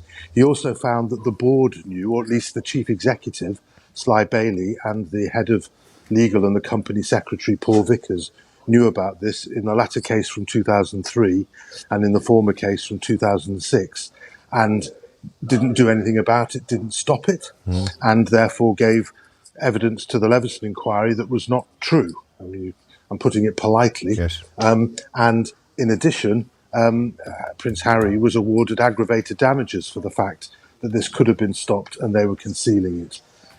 So that's highly significant. Some of the wording, for example, around Piers Morgan is this. The judge said, I found Mr. Scobie, that's Omid Scobie, who, separate from writing his book, was a witness who said that he saw and heard Piers Morgan talk about phone hacking on the 3am desk when he was doing work experience there. Says, I found Mr. Scobie to be a straightforward and reliable witness and accept what he said about Mr. Morgan's involvement in the Kylie Minogue/Gooding story. No evidence was called by Mirror Group to contradict it. And later he said, the inference is an obvious one. Ms. Cantor, that's Ulrika's agent's phone, and the phones of her associates were hacked, and the obviously confidential and sensitive information obtained was passed to Mr. Morgan. This is about Sven Göran Eriksson, as you know, who must have known how it had been obtained and made use of it. Now, there's other references as well. This is what the judge has written. That's right. That's verbatim from the judgment, and that's the judge saying that he has proven that Piers Morgan knew about this activity and used it. And that is a flat contradiction of A, what he always says when attacking the people who are often people who are suing his old newspaper and criticising him, and in contradiction to what he said at the Leveson inquiry, which, remember, was evidence given on oath. This is the offence that Andy Coulson went to jail for. Well, Andy Coulson went to jail for phone hacking. What is alleged against Piers Morgan and others is not just that, but effectively the perversion of the course of justice, what Americans call obstruction of justice. Because if you because don't tell the Leveson truth under oath, was a judge-led inquiry. Yes, there's a perjury type offence in the Inquiries Act, but also the police were not told the truth because there was a police investigation into the Mirror, which decided to take no action. So altogether, there's a clear evidence, and Prince Harry, in his statement read by his barrister outside court, said that he expects the authorities to now do their job and investigate these individuals. And the judge made it clear that, Piers Morgan could have come to court, and he either didn't want to, or Mirror Group didn't feel they could put him on the stand to give truthful evidence. And therefore, there's no getting away from this. He can bluff and bluster all he likes. There is a judicial finding against him that is extremely serious. Again, hard to know where to start unpicking this, but what were the Mirror Group hoping would happen? I know they were hoping that they wouldn't be on the hook in the way that they are, but what did their defence sound like? Because most people are going to be catching up with the detail of this case from the judgment as it's been handed down, and from what you've shared with us and what we've covered already, it looked like an open and shut case. So what was the Mirror Group defence in court? Well, there were many issues at stake, and Yes. there was a crumb of comfort for them in some of the judgments, which I'll deal with. First, on Prince Harry, their position was 0 of the 140 articles that he alleges were obtained unlawfully, of which a sample of 33 were considered by the judge. 0 were the result of this activity, and the judge found that 15 were proven of the 33, which you can scale up to 60 of the 140. That's a lot of articles were found to be a result of this, and awarded him, just for the 33, that fraction of the 140, £160,000 in damages. Now, Mirror thought that they thought that they could show that there was no hacking. They might have thought that they would get away with not being found that their senior executives and legal department knew about this, and they lost on that.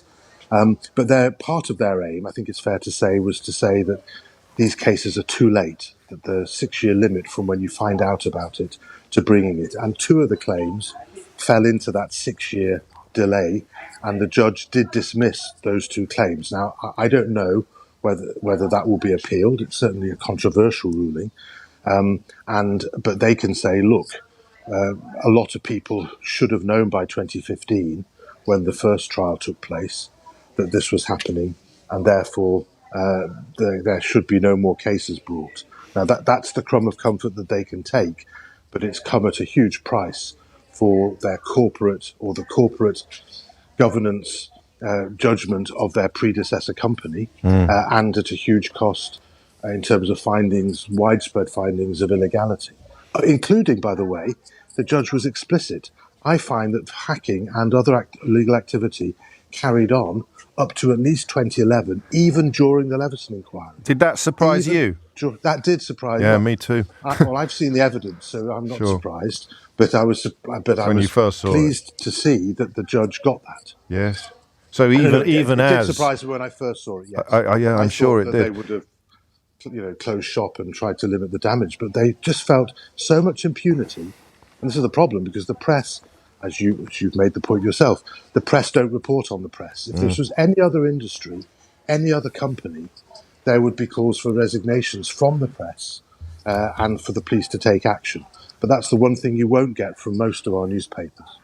Someone I know who has been a victim of phone hacking and who has been compelled to reach a settlement described it to me as discovering that hacking phones was like taking the lid off a pen for a huge number of journalists throughout all of this period. And we'll get on shortly to the very important fact that this is only one of a clutch of cases that Prince Harry is bringing against a variety of newspaper groups. But before we do that, and I don't know whether I'm leading you off your areas where you feel confident and qualified, but this quote here, clearly, you've alluded to, respectfully, Prince Harry, the Duke of Sussex, respectfully calls on authorities, the financial regulators, stock markets, and the Metropolitan Police and prosecuting authorities to do their duty for the British public and investigate bringing charges against the company and those who broke the law. Can you, on a very personal perspective, can you conceive of circumstances in which they wouldn't do that? I can conceive of, because we've seen it before. We saw it in 2006 when Clive Goodman and Glenn Mulcair were arrested, and they said it was one rogue reporter and just some royal stuff. Yet at the same time, there were people like Elle Macpherson and Gordon Taylor of PFA, who were definitely not royal, whatever you may think of them, whose cases were in that case. And then we saw in 2011, after that they gave up prosecuting the Mirror and didn't get to the bottom in respect of Mr. Murdoch's company of what we allege is widespread concealment and cover-up by, again, making the same false statements on oath and also destroying evidence. So yes, there is a history of this, and of course you've got politicians, many of whom are craven. either because they're fearful of bad coverage, or because they think wrongly that they can curry favour. Because the one thing I admire about some of our press is that they won't do the bidding of politicians, even if they say they will. They're like scorpions; they will eventually sting you as they carry you across the pond. And so you've got so there are circumstances. However, I think with the fact that you've got Prince Harry as a high-profile person, that you've got his action still against newsgroup newspapers due for trial in just over a year's time, and permission to proceed against the Mail, that the combination of those should prevent politicians from blocking the actions, or seeking to block, or putting pressure on the prosecution authorities and the police to not to do their job. And the police should know that they cannot repeat the errors of the past. That this should never have reached this stage, because it should have been properly investigated 18 years ago, and it never was. But as I say, I think there's a real risk, and the public have to demand action. And just run through the cases. Not let's leave the libel cases out of it and look at the illegal information cases. He's got one coming up against Associated Newspapers, the owners of the Daily Mail. Right. That's alongside Doreen Lawrence, Elizabeth Hurley, Sadie Frost, and Simon Hughes. And that's in its early stages, but was given permission to proceed because the Mail tried to strike it out as too late, saying even though we weren't doing it, he should have known we were doing it earlier. And then the newsgroup newspapers, one which Harry is bringing with Hugh Grant and there's 50 other people. And 50 other people. So that's due for trial. If it doesn't settle, yes, next January. And as you point out, people, if they're given large offers, have to settle or go bankrupt, as I've heard you explain this before. Yes. Because if you don't beat your offer in court, you end up having to pay the costs of the other side, and your insurers won't allow you to proceed if you're clearly not going to beat that offer, unless you have a huge amount of money and are prepared to take that loss.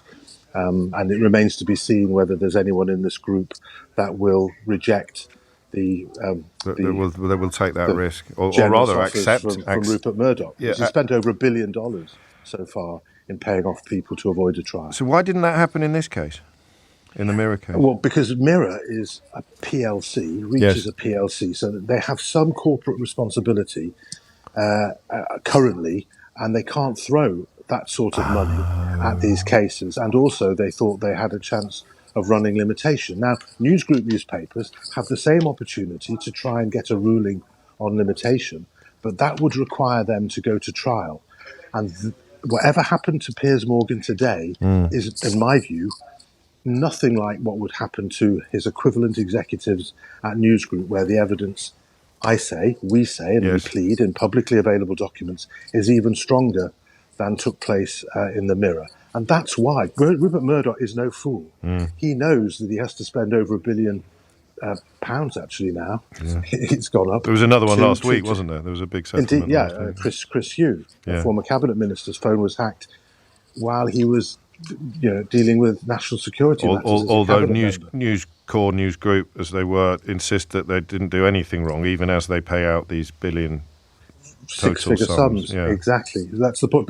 But obviously, people can see that they're paying for a reason. Now, they're not paying because they think they're guilty. They're paying to avoid being found guilty by preventing these cases coming to court. So I think I'm worried about my lawyers now, to avoid the possibility of being found guilty when these cases come to court.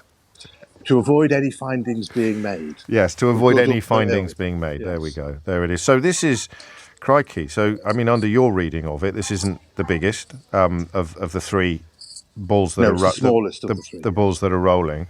And we are in the foothills then, really, both in terms of impact and time, because, as you say, it's January 2025 for one of them, and not even certain that the other one will go to trial. So Prince Harry clearly in this for the long haul.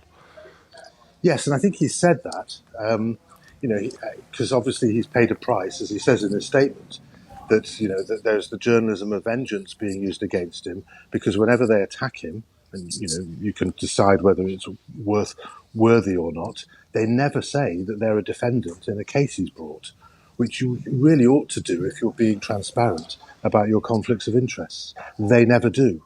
And they attack someone who was a guest, I think, on your podcast, Omid Scobie. They attack Piers Morgan, laid into him on social media and his Murdoch TV platform without ever saying that Omid Scobie was a sworn witness against Piers Morgan in this Mirror trial, and the judge has sided with, who heard the evidence, has sided with Omid Scobie. You don't hear that. This is dishonest journalism. As in no full disclosure in terms of the technical term as opposed to the podcast. So, again, from a personal perspective, how likely is it that Mr. Morgan's going to get his collar felt then? Well, I can't predict. No. He has been a Houdini for some time, but this is the first time, I think it's right to say, that a judge has made findings that he carried out criminal activity. I mean, I've read you some of the elements. There are more. You have, yes. So I'm on safe ground saying that. And furthermore, it therefore follows, as night follows day, that he must have misled and given untrue statements to the Leveson inquiry, which was under oath. And he's still misleading the public in his protestations at the moment. He's never taken the opportunity to be cross-examined on this, and therefore, if the police do their job properly and the prosecution services without interference from newspapers attacking them or client politicians of newspaper owners putting pressure on the police, and it's an operational matter clearly, so there shouldn't be that interference, then he should be prosecuted, and he's entitled to a fair trial. Absolutely. But proceedings should be taken, in my view, and as implied by Prince Harry's statement, in his view. But that's not just him. Anyone who knows the history of what's gone on here recognise that it cannot be right to have a public inquiry where people don't appear to have, according to a judge, told the truth under oath, because where do we go? What's the point of judge-led inquiries or public inquiries if they don't and are found not to have done so and don't It's caustic to the rule of law. Yes, it is. It's caustic to our politics, and it's caustic to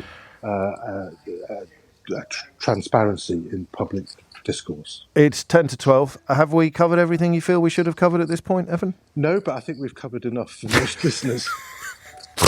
Thank you. Well, we may catch up with you later or next week. Dr. Evan Harris, former director of the Hacked Off campaign, which has been providing assistance and support to many, if not all, of the claimants in all of these cases. This morning, thanks to Centrepoint, we'll be discussing some of the issues around youth homelessness, and I'm joined by Paul Brocklehurst, Senior Manager of the National Centrepoint Helpline. How do young people in particular become homeless, Paul? Because you think of it perhaps as being a consequence of things that usually happen later in life. Hi, James. Yeah, it is quite different for young people. The most common cause of youth homelessness is family breakdown. So the home they grew up in, there's arguments at home, there's additional pressures, there's falling out with the parents, and that can often lead either to the parents throwing them out or the young person feeling like they have to leave. There can be other things as well. Sure. We also hear about people getting evicted from the private sector. We know that Section 21 evictions are still a massive problem. But also we find that young people can be impacted by domestic abuse as well in relationships. And again, people can find themselves very quickly homeless through no choice of their own. How big an issue is it now, specific to young people, to homeless young people in the UK?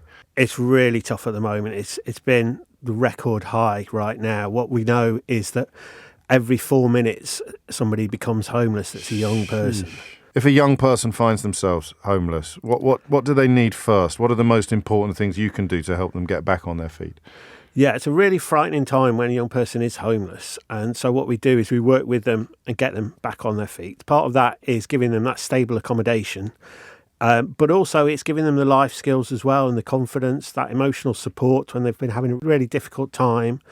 And really, just giving them the chance to then move on into a job or into education so they can move forward and have a successful life. So you and your colleagues see your work as very much a launch pad rather than a destination? Absolutely, yeah. We want people to leave our services and go on and have great lives. But yeah, it's making sure they have the chance to do that and for us giving them the skills to be able to do that. I could probably answer this myself, but I want to hear it from you. Why is Christmas a particularly tough time for homeless young people? For Christmas time, a lot of us associate with really happy memories, and there's that sense of time to be with a family, and it's supposed to be one of the best times of the year. But every expectation there almost works in reverse if you're young and homeless. You know, you don't have anyone to turn to, and you really notice that. And not only that, it's one of the coldest times of the year, freezing temperatures and snow falling.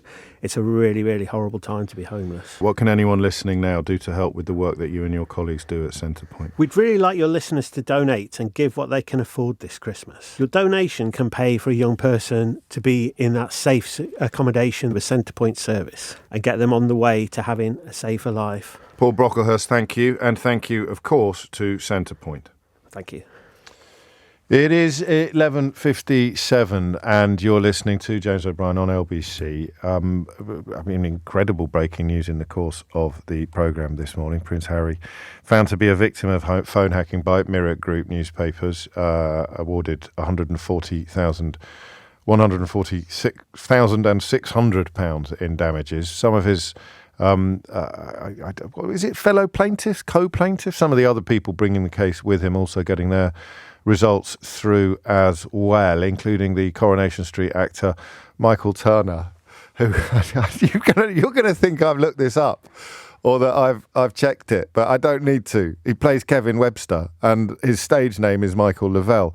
He has, the court has concluded that he was also a victim of some unlawful gathering of his personal information. He's picked up £31,650 in damages. But as I think Prince Harry's statement made crystal clear, it's certainly not about the money for him and many of the other people bringing these cases. It's about justice. Mr. Justice Fancourt found that Turner was targeted by Mirror Group journalists in 2011 when he was facing prosecution over an alleged crime he was later found not guilty of committing. 4 articles proven to be linked to phone hacking or other unlawful information gathering. The way it worked, and I'm not making light of anything when I say this, but it has helped me to understand why I was such a bad show business journalist. Discovering the extent of phone hacking that has gone on and did go on and went on has come as an enormous shock to me. But I've been obviously talking to people about how it worked, victims of it, and they wouldn't just check your own phone. They'd check the phones of anyone whose number they got hold of as a consequence of hacking your phone. So partners, family members, therapists, doctors. I mean, the sheer scale of it, as it has been explained to me, and I'm talking generically now, I'm not talking about any specific cases, but the sheer scale of it is not even close to being fully understood by really anybody except those who've been caught in the jaws of it for the best part, in some cases, of 20 odd years. Oh boy, 3 minutes after 12 is the time, and I've got 99 problems, but this ain't one. Is that how the song goes? Is it? Yeah. My sense is that this is a story that we should be talking about for the rest of our programme, but my memory is that you didn't care about phone hacking until it emerged that Millie Dowler's phone had been hacked. I am a former newspaper journalist. I am the son of a newspaper journalist. I am in constant consciousness of how few people who have worked for British newspapers and who have ink in their blood have been open and honest about how awful their influence upon the body politic in this country has become. You may, on occasion, have heard me mention Paul Dacre, for example, the editor-in-chief of the Daily Mail. And I'm not talking about phone hacking now. I'm talking about the disgusting treatment of people like Dominic Grieve, who is my guest on Full Disclosure this week and who shared a story with me that I hadn't been aware of about what the Daily Mail did to him during that little period when they were calling democratically elected MPs saboteurs who must be crushed, and they were calling High Court judges enemies of the people, and they were attacking academic freedom and all manner of essential platforms of British democracy and British values. So there aren't many of us who slag off British newspapers. and that there certainly aren't many who've got a book out at the moment that goes into a lot of detail about how awful those newspapers have been. But that I'm mentioning all of that partly to plug the book, How They Broke Britain, at least 3 chapters on precisely the mess that British newspapers have inflicted upon the population. But there's one vote in already for an hour-long monologue. Keith, I've told you to stop texting the programme. I know how much you enjoy me speaking uninterrupted on a subject, but I don't know if it's fair upon everybody else. I also know that when phone hacking first became a phrase with which the British public was becoming familiar, you didn't really like talking about it. I mean, I should probably caveat that with the fact that the audience for this programme was about a fifth of the size of what it is now, but I don't think that's the point. There are lots of things that you can tell whether people are going to be talking about it or not.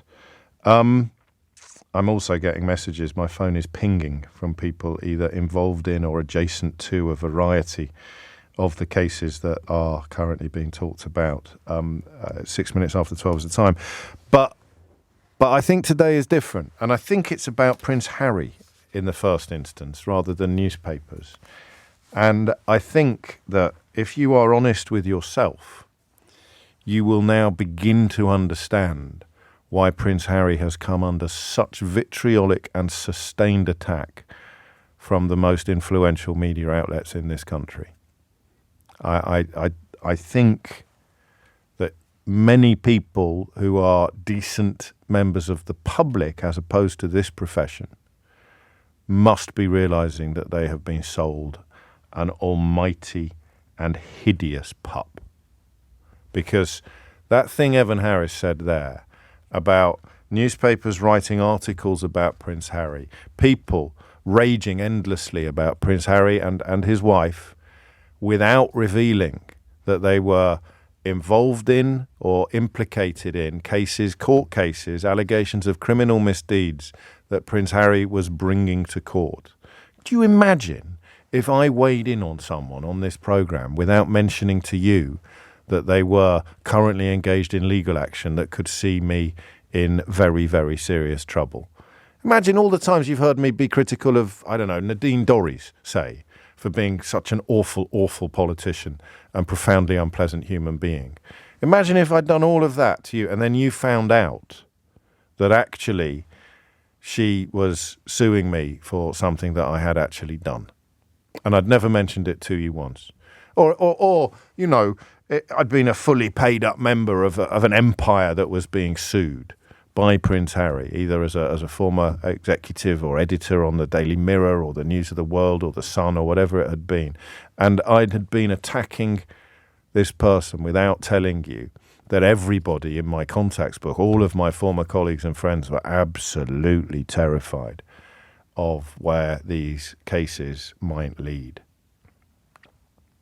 So that today is a really, really important observation to make, I think. 8 minutes after 12 is the time. I don't know if I can do a phone-in on the question of whether or not you would like to say sorry to Prince Harry. I'm quite tempted, because the vitriol about social media, just following where legacy media has led, the vitriol has been extraordinary. And they were stealing his private information from his phone.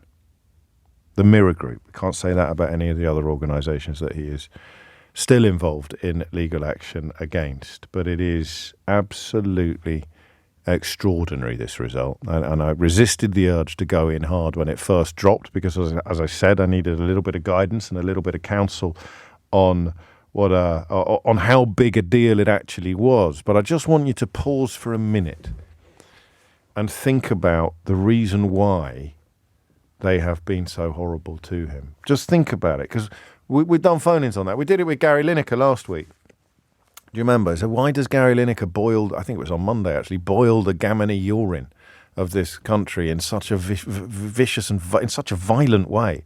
Why does Gary Lineker annoy people so much? And the answer is very, very simply that he's a bloke with decent opinions, compassionate, humanitarian opinions that the right-wing media has successfully squeezed out of the public space almost completely. So someone with a big platform comes along and speaks up in favour of decency, humanity and compassion. It makes them feel ashamed and ugly and disgusting, and so they're desperate to silence him. Harry's that times 10. So you take that, times it by 10, because he is bringing the fight to their doorstep. And I do believe that an awful lot of the treatment that he's received over the last few years has been designed to try to persuade him to stop. I know that he believes this, to bully him into silence. If you think what you've been through so far is bad, you better just take a look at this. Oh, and by the way, nice wife you've got there. Be ashamed if something happened to her. That's how bad it is. That is what they've done. That is what they've done. They have sought to dissuade him from pursuing these legal actions by showing him that things can get even worse than they were when, in the case of Mirror Group newspapers and allegedly other organisations, they were hacking his phone on a regular basis, stealing his private information.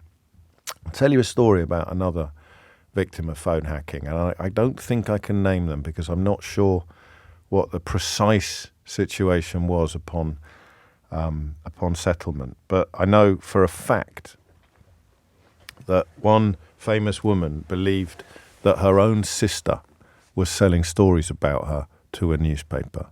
And the reason why she believed that her own sister was selling stories about her to a newspaper was that a newspaper published a story that only her sister knew about. Now, these were sisters who were tight and who were close, and it sent this famous woman, it almost sent her mad. Imagine that. Think of someone you really trust and love. Go on.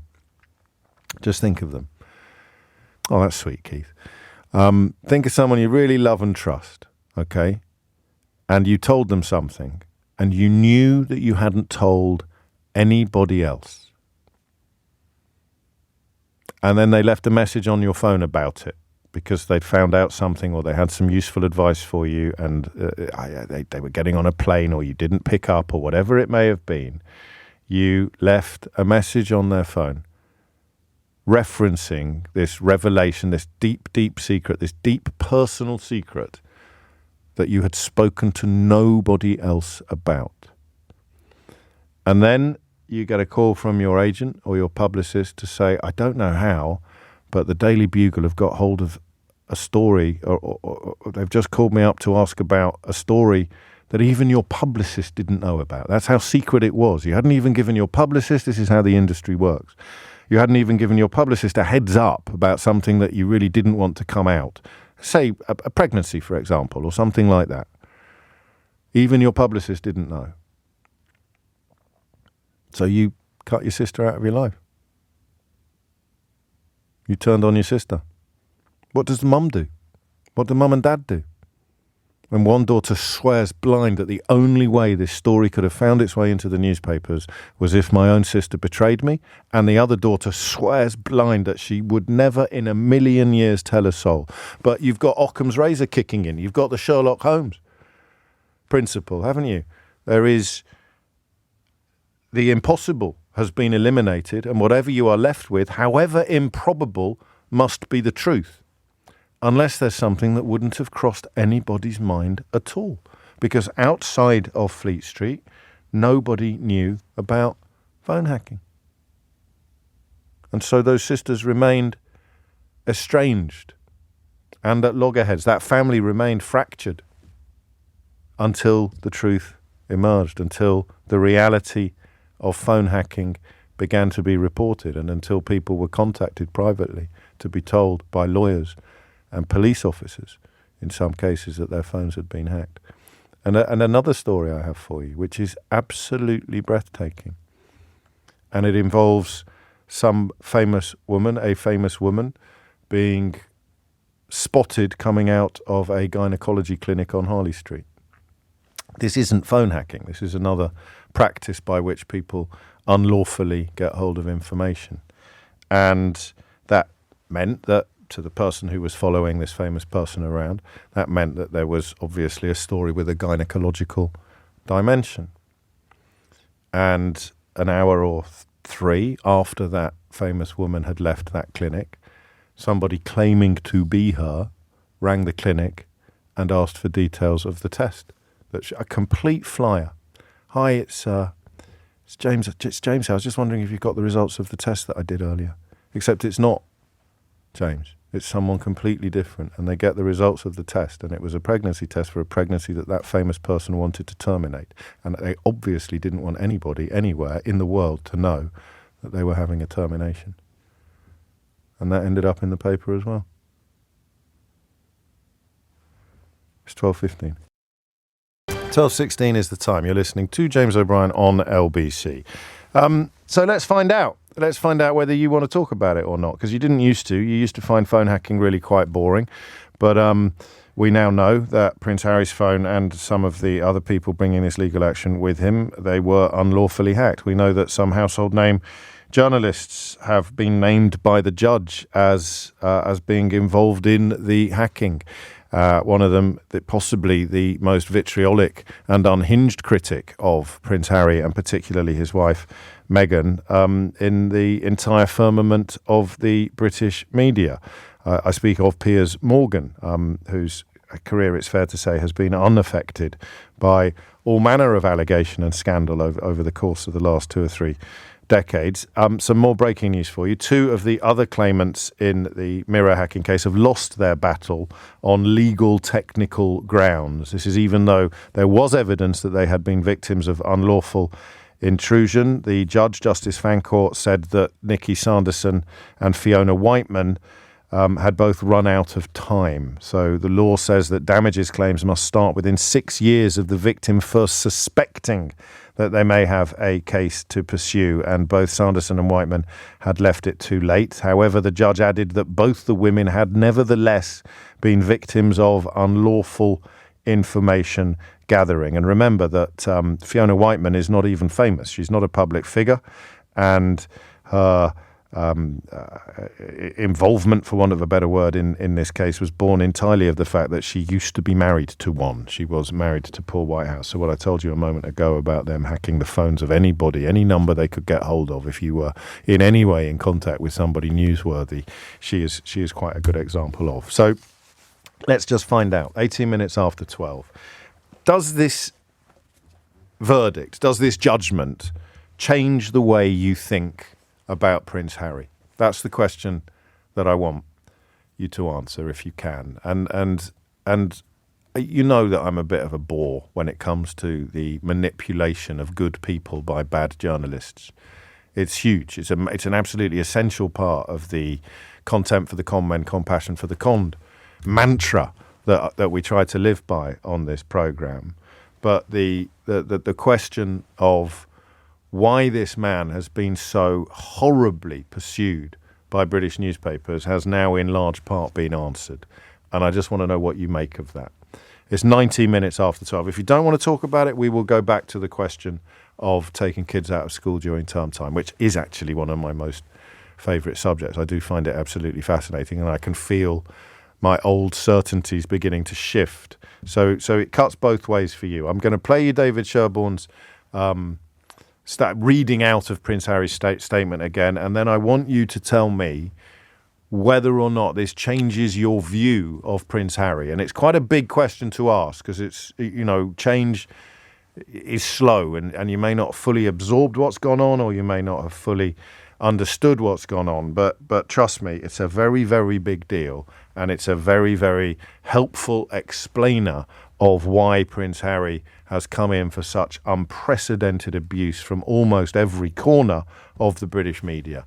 So the number you need is 0345 6060 973. And when you listen to this, I want you to reflect upon the fact that he is claiming that he also did it for you, because the full understanding of how rancid the influence of British newspapers has been over the last few years, and it's got a hell of a lot worse over the last 10, that is actually a matter of public duty and public service. It's something I passionately believe as well, even if you sometimes feel like, they say about prophets that never believed in their own land. So have a listen again to Prince Harry's lawyer, David Sherborne reading out a statement from the Duke of Sussex after his...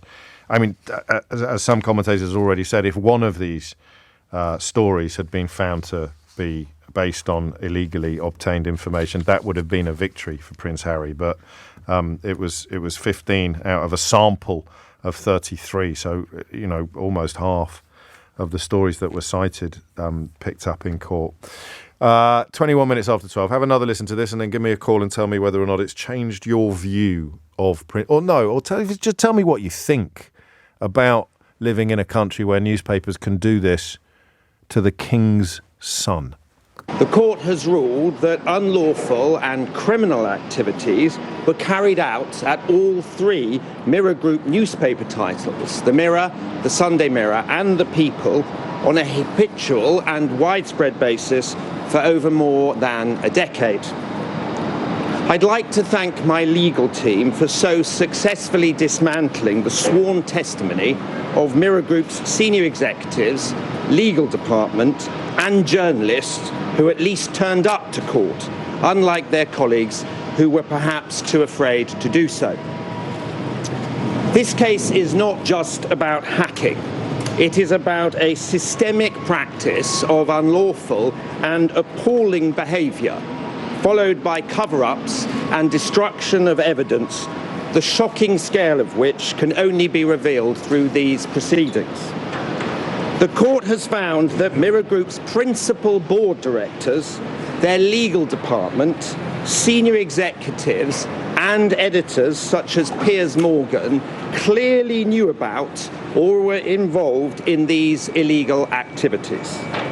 Between them, they even went as far as lying under oath to Parliament during the Leveson inquiry, to the Stock Exchange and to us all ever since. The journey to justice can be a slow and painful one, and since bringing my claim almost 5 years ago, defamatory stories and intimidating tactics have been deployed against me and at my family's expense. And so, as I too have learnt through this process, patience is in fact a virtue, especially in the face of vendetta journalism. I hope that the court's findings will serve as a warning to all media organisations who have employed these practices and then similarly lied about them. Mirror Group's actions were so calculated and misleading that their pattern of destroying evidence and concealing their unlawful behaviour continued into the litigation itself, and as the judge has ruled, even to this day. I am happy to have won the case, especially given that this trial only looked at a quarter of my entire claim. Even on just that, it is clear Mirror Group's persistent attempts to suggest that my claim was, to quote their counsel, fantastical, in the realms of total speculation, and there was simply no evidence at all to suggest I was hacked. Zilch, zero, nil, nada, niente, absolutely nothing. All of that was total nonsense and was used maliciously to attack my character and credibility. However, as Mirror Group intended, those hollow sound bites were blasted across front pages and across online platforms and into the next day's morning television shows. The court has in fact confirmed that all four claimants were subjected to voicemail interception and unlawful information gathering, but no one would have believed that was the case given how this trial was covered in the UK. My commitment to seeing this case through is based on my belief in our need and collective right to a free and honest press, and one which is properly accountable when necessary. That is what we need in Britain and across the globe. Anything else is poisoning the well for a profession we all depend on. The acts listed in this judgment are prime examples of what happens when the power of the press is abused. I respectfully call upon the authorities, the financial regulator, the stock market who were deliberately deceived by Mirror Group, and indeed the Metropolitan Police and prosecuting authorities to do their duty for the British public and to investigate bringing charges against the company and those who have broken the law. Today's ruling is vindicating and affirming. I've been told that slaying dragons will get you burned, but in light of today's victory and the importance of doing what is needed for a free and honest press, it is a worthwhile price to pay. The mission continues. Just sort of thinking about the statement that he must also have written in preparation for losing, and how that one would have been phrased. 12:26 is the time. I think there's some grim breaking news for you now. You'll be aware of the missing Norwich woman, Gaynor Lord. Helen Hoddinott is in Norwich by the River Wensum. Helen, what can you tell us?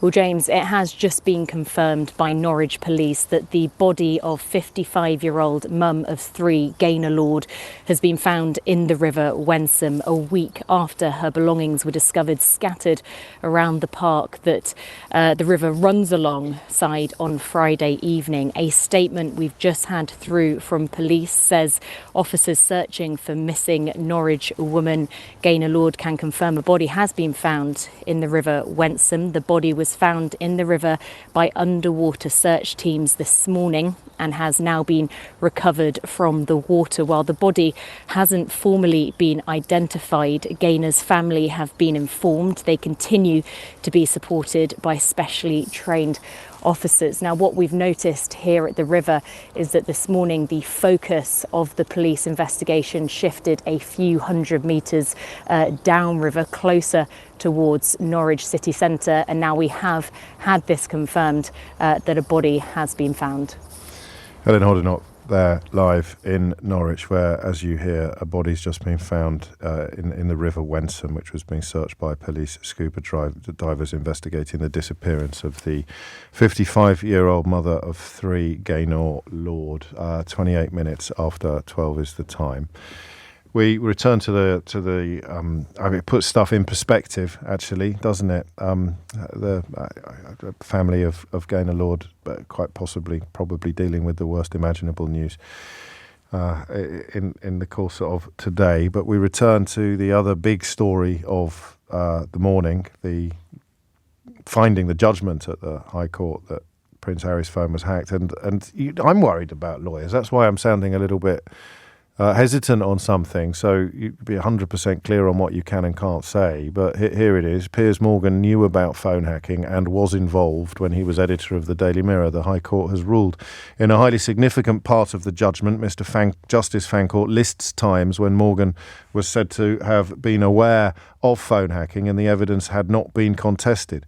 He also said that he found evidence about Morgan's involvement to be credible and it had not been countered by the Mirror Group. Morgan, of course, cast doubts upon Meghan Markle's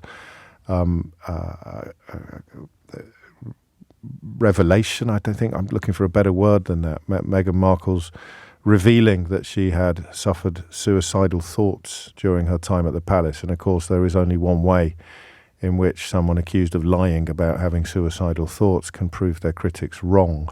During a key part of the case, the now royal author Omid Scobie, who was my guest on Full Disclosure a couple of weeks ago, recalled an incident he had witnessed when he was a student intern at the newspaper group working on its 3am girls entertainment desk. He told the court that in 2002 he had witnessed Morgan discuss an article about Kylie Minogue, and Morgan, the then editor, had asked the journalist how confident they were about the story. Morgan was told, Scobie recalled, that the source had been a voicemail. Mr. Justice Fancourt said that recollection was supported by evidence of an invoice from a private investigator related to obtaining Minogue's mobile phone number and that of her then partner James Gooding. Scobie said that the incident had stuck in his mind because it had influenced the decisions he made about what kind of journalist he wanted to be. Your thoughts on this remarkable story and the effect it might have had on your opinions of either Prince Harry, the British media, or I mean, I suppose the British newspaper industry in general. Amelia Cox is here now with your headlines. 12:33 is the time. Joe made me laugh during the break. She said, can these hackers access WhatsApps as well? I'm asking for a friend. Yes, it's remarkable, really, isn't it, that the British media has the capacity to listen to your voicemails without you knowing, but we apparently can't get hold of the WhatsApps that were exchanged by the Prime Minister and the Chancellor of the Exchequer during a period of unprecedented peril for the country that they were ostensibly governing. £140,600 in a phone hacking claim against the newspaper group MGN, Mirror Group newspapers, in the High Court. But I could tell you for nothing that the money is negligible in the context of why Prince Harry brought this case and how he will be feeling today about its success. But in summary, Judge Fancourt said, I have accordingly awarded the Duke damages in respect of each of the articles and invoices where unlawful information gathering was provided. So how is it going to land with the great British public? Let's find out. The number you need is 0345 6060 973. I've got some text, but I'll take some calls first. Kyron is in Chesterfield. Kyron, what would you like to say? Good afternoon, James. Nice to speak again. There's a line in a movie that's always stuck with me, and the line is, I know you're a reporter, but you used to be a human being. That's a bit unkind. There's another one. There's another one which you might like, which is, you cannot hope to bribe or twist, thank God, the British journalist. But seeing what the man will do unbribed, there's no occasion to. But I don't like any of this, because there are some good people in my profession. But as a professional journalist yourself, I don't know about the professional bit. This must not sit well for you, because so many of the British public are going to be looking at this, and they're going to be saying to themselves, we really can't trust a word that comes out the mouths of these people. Well, this has taken an unexpected turn. I think you can trust the words of people who've been calling out newspapers for these kind of excesses for most of their career. But does it change the way you feel about Prince Harry? To be honest with you, I've always had sympathy for Harry. Especially after what happened to his mother, yes, and everything else, I've always had tremendous sympathy for him. But I think one of the reasons why these kind of stories are put out into the public is because, and there are many people that have been victims of this, but they simply do not have recourse because they can't afford it. You have to have substantial funds to mount a libel case. You really do. And he has got a couple of libel cases outstanding, but even to contemplate a case like this, you need to be able to afford to lose is probably the best way of putting it. And as Evan Harris explained to us earlier, the way the system is set up means that if you sued me for unlawful information gathering, and we both knew that I was guilty, but I offered you 200 grand to say, all right, I'll leave it then, and you knew that if it succeeded in court, you were only going to get 100 grand or 50 grand, then you'd have to accept it, because if you insisted that we went to court, and even if you won and the judge offered less than you'd been offered in the first place, then you'd be liable for definitely for your own legal fees, which would run quite possibly into seven figures, and I think possibly for mine as well. And so that is why we find ourselves in this anomalous situation of media organisations paying, in the case of Rupert Murdoch's, over £1 billion to people accusing them of unlawful information gathering, while the empire itself, Rupert Murdoch's empire, insists, even as it settles these cases, that it has done absolutely nothing wrong. It accepts no responsibility whatsoever. That's changed today, partly because of the corporate makeup of Mirror Group newspapers, or Reach PLC as it is known now. So those decisions are not taken by individuals at the top of pyramids. They're taken in sort of boardrooms by people with responsibilities to shareholders. Thank you, Kyron. Sarah's in Wimborne. Sarah, what made you pick up the phone? Well, just looking at your question, I just feel that I have even more respect for Harry now and what he's been through. It's sort of quite upsetting, isn't it, from what you're saying about how it really affects people's lives. Yes. What they go through, enough as it is. And they're also standing up, I think, not just for himself, but for other people, which I really, really respect. It's not, I think he is that sort of person, as is William, so it's... Hang on a minute, as is William? I might get my names wrong. I'm middle-aged. No, that's quite Anyway, all right. his family, the rest of his family do tend to, care about people. Well, Even from a privileged that may position. be the case, but they certainly haven't been very supportive of him in pursuing these cases against these media organisations. Right, okay. No, they really haven't. Quite the opposite, in fact. But what I did want to say as well is I would never buy the Mail myself personally. It's not the Mail, it's the Mirror. Don't get me into trouble legally. The Mail faces allegations and accusations which are yet to come, as Evan Harris explained to us. Could be a year, could be 2 years away. 12:39 is the time. Thank you, Sarah. Rita is in Surbiton.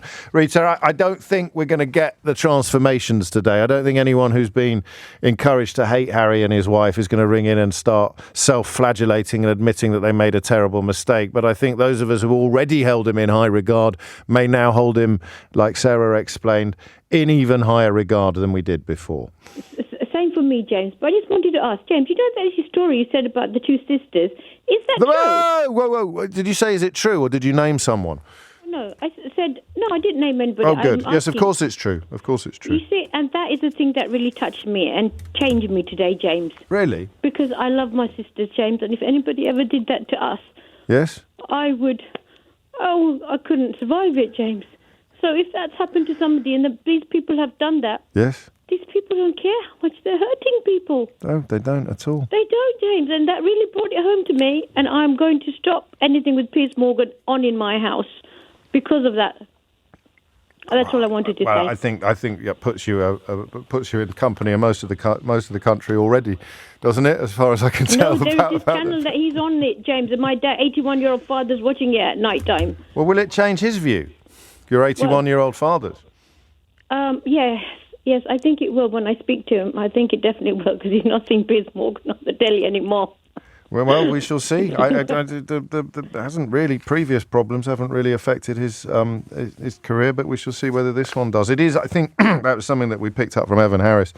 It is an unprecedented statement from the judge in the context of named individuals. And of course, Andy Coulson, who was a former editor of the News of the World, went to jail just for being involved in phone hacking as the editor of a newspaper.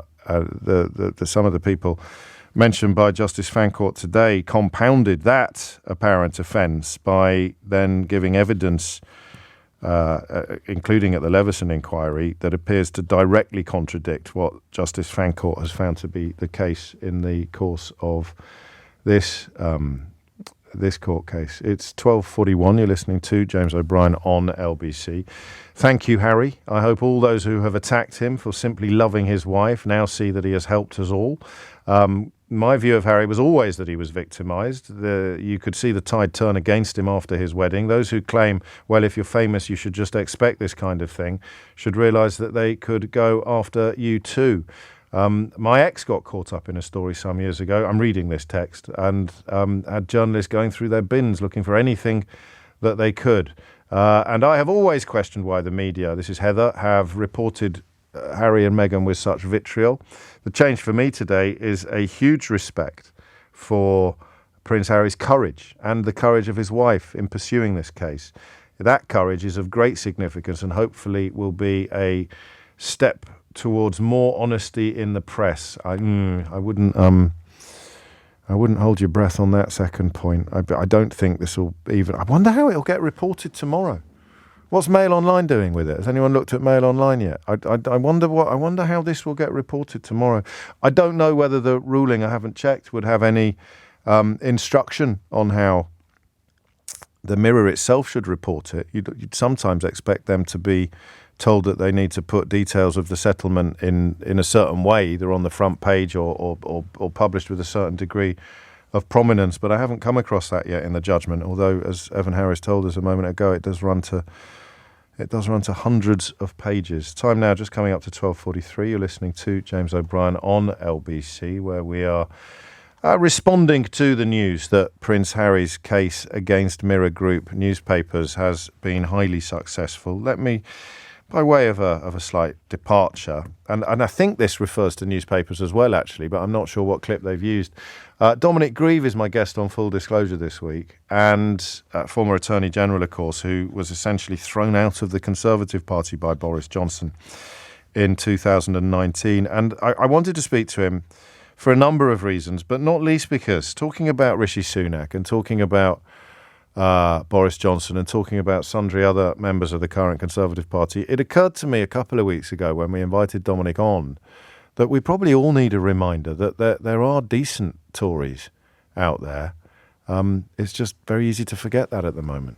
You now find yourself as a traditional one nation Conservative, as a safeguarder of stability, as a man whose political career had been defined by attention to detail, by advice and principle. You find yourself as a rebel. You find yourself in the position of being a rallying point for dissent. You didn't see that one coming. No, I didn't. No, if somebody had told me this was how my political parliamentary career was going to end, I would have expressed astonishment.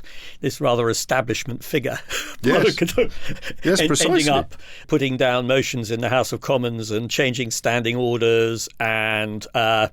you were desperately trying to reach the brakes, really, yes, weren't you? Yeah, I was. Doing anything in your power just to apply the brake. But I want to apply that. I also wanted to give people time to pause for thought. Yes. It's worth remembering that my first rebellion was over process. Yes.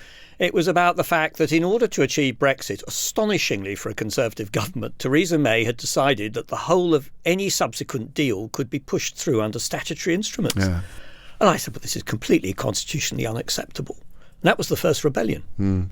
On a point of, timeless principle. Timeless principle. And then, of course, the hostility started coming in and people started, you get trolled and you're getting the volume of abuse starts to pile up. Personal abuse. Yes. Front pages of the Daily Mail, quite frightening, I'd have thought. Oh, the Daily Mail was exceptionally wicked, in my view. I don't mind them criticising me, but when they sent a journalist over to... I've got a house in France, in Brittany, my holiday home.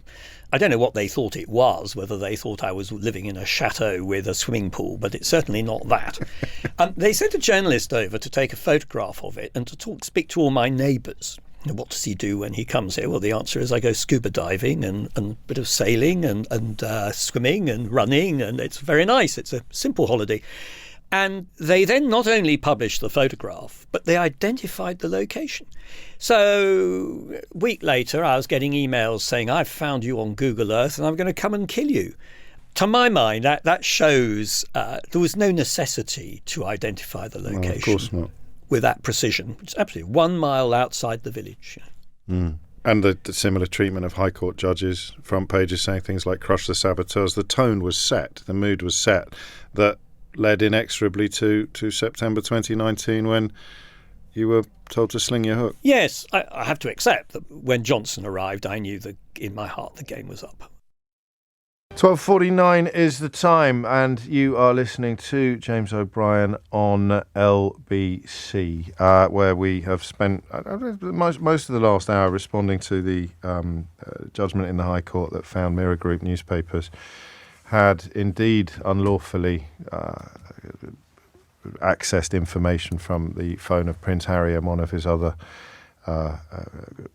colleagues in bringing that case, the Coronation Street actor Michael Lavelle, as he is known popularly to you. I'm just waiting to make contact with a journalist who was at the Mirror Group during much of that period and who has previously pleaded guilty to phone hacking, but has subsequently become something of a poacher turned gamekeeper. While we try and make contact with him, Henry Riley is here with a story that you have been pursuing for some time.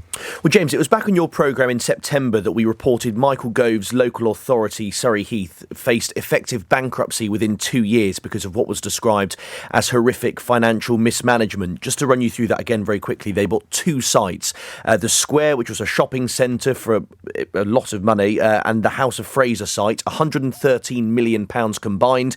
Their value now is £33 million, which, as we said at the time, was a loss of £79 million. million, a potential loss of 71%, because Great I maths. got my calculator out. Today we can reveal further instances of financial mismanagement at the council. They lost £800,000 further from the property portfolio. That's because of high interest rates and falling rents. They also anticipate there will be an additional £300,000 of taxpayers' money needed for minimum revenue provision, essentially money set aside to pay back a loan. But James, in terms of the debt of the council, we reported on your show that it was around £170 million. We now learn it is raised by an extra £30 million. Extraordinary. So the debt at Surrey Heath is likely over £200 million. There was an exchange at the council earlier this month between Sean MacDonald, he's the Lib Dem leader of the council, it was previously Conservative for 49 years continuously, and Bob Watson, who's the Strategic Director for Finance. So that's $300,000 per year extra in MRP payments. Do I understand that correctly?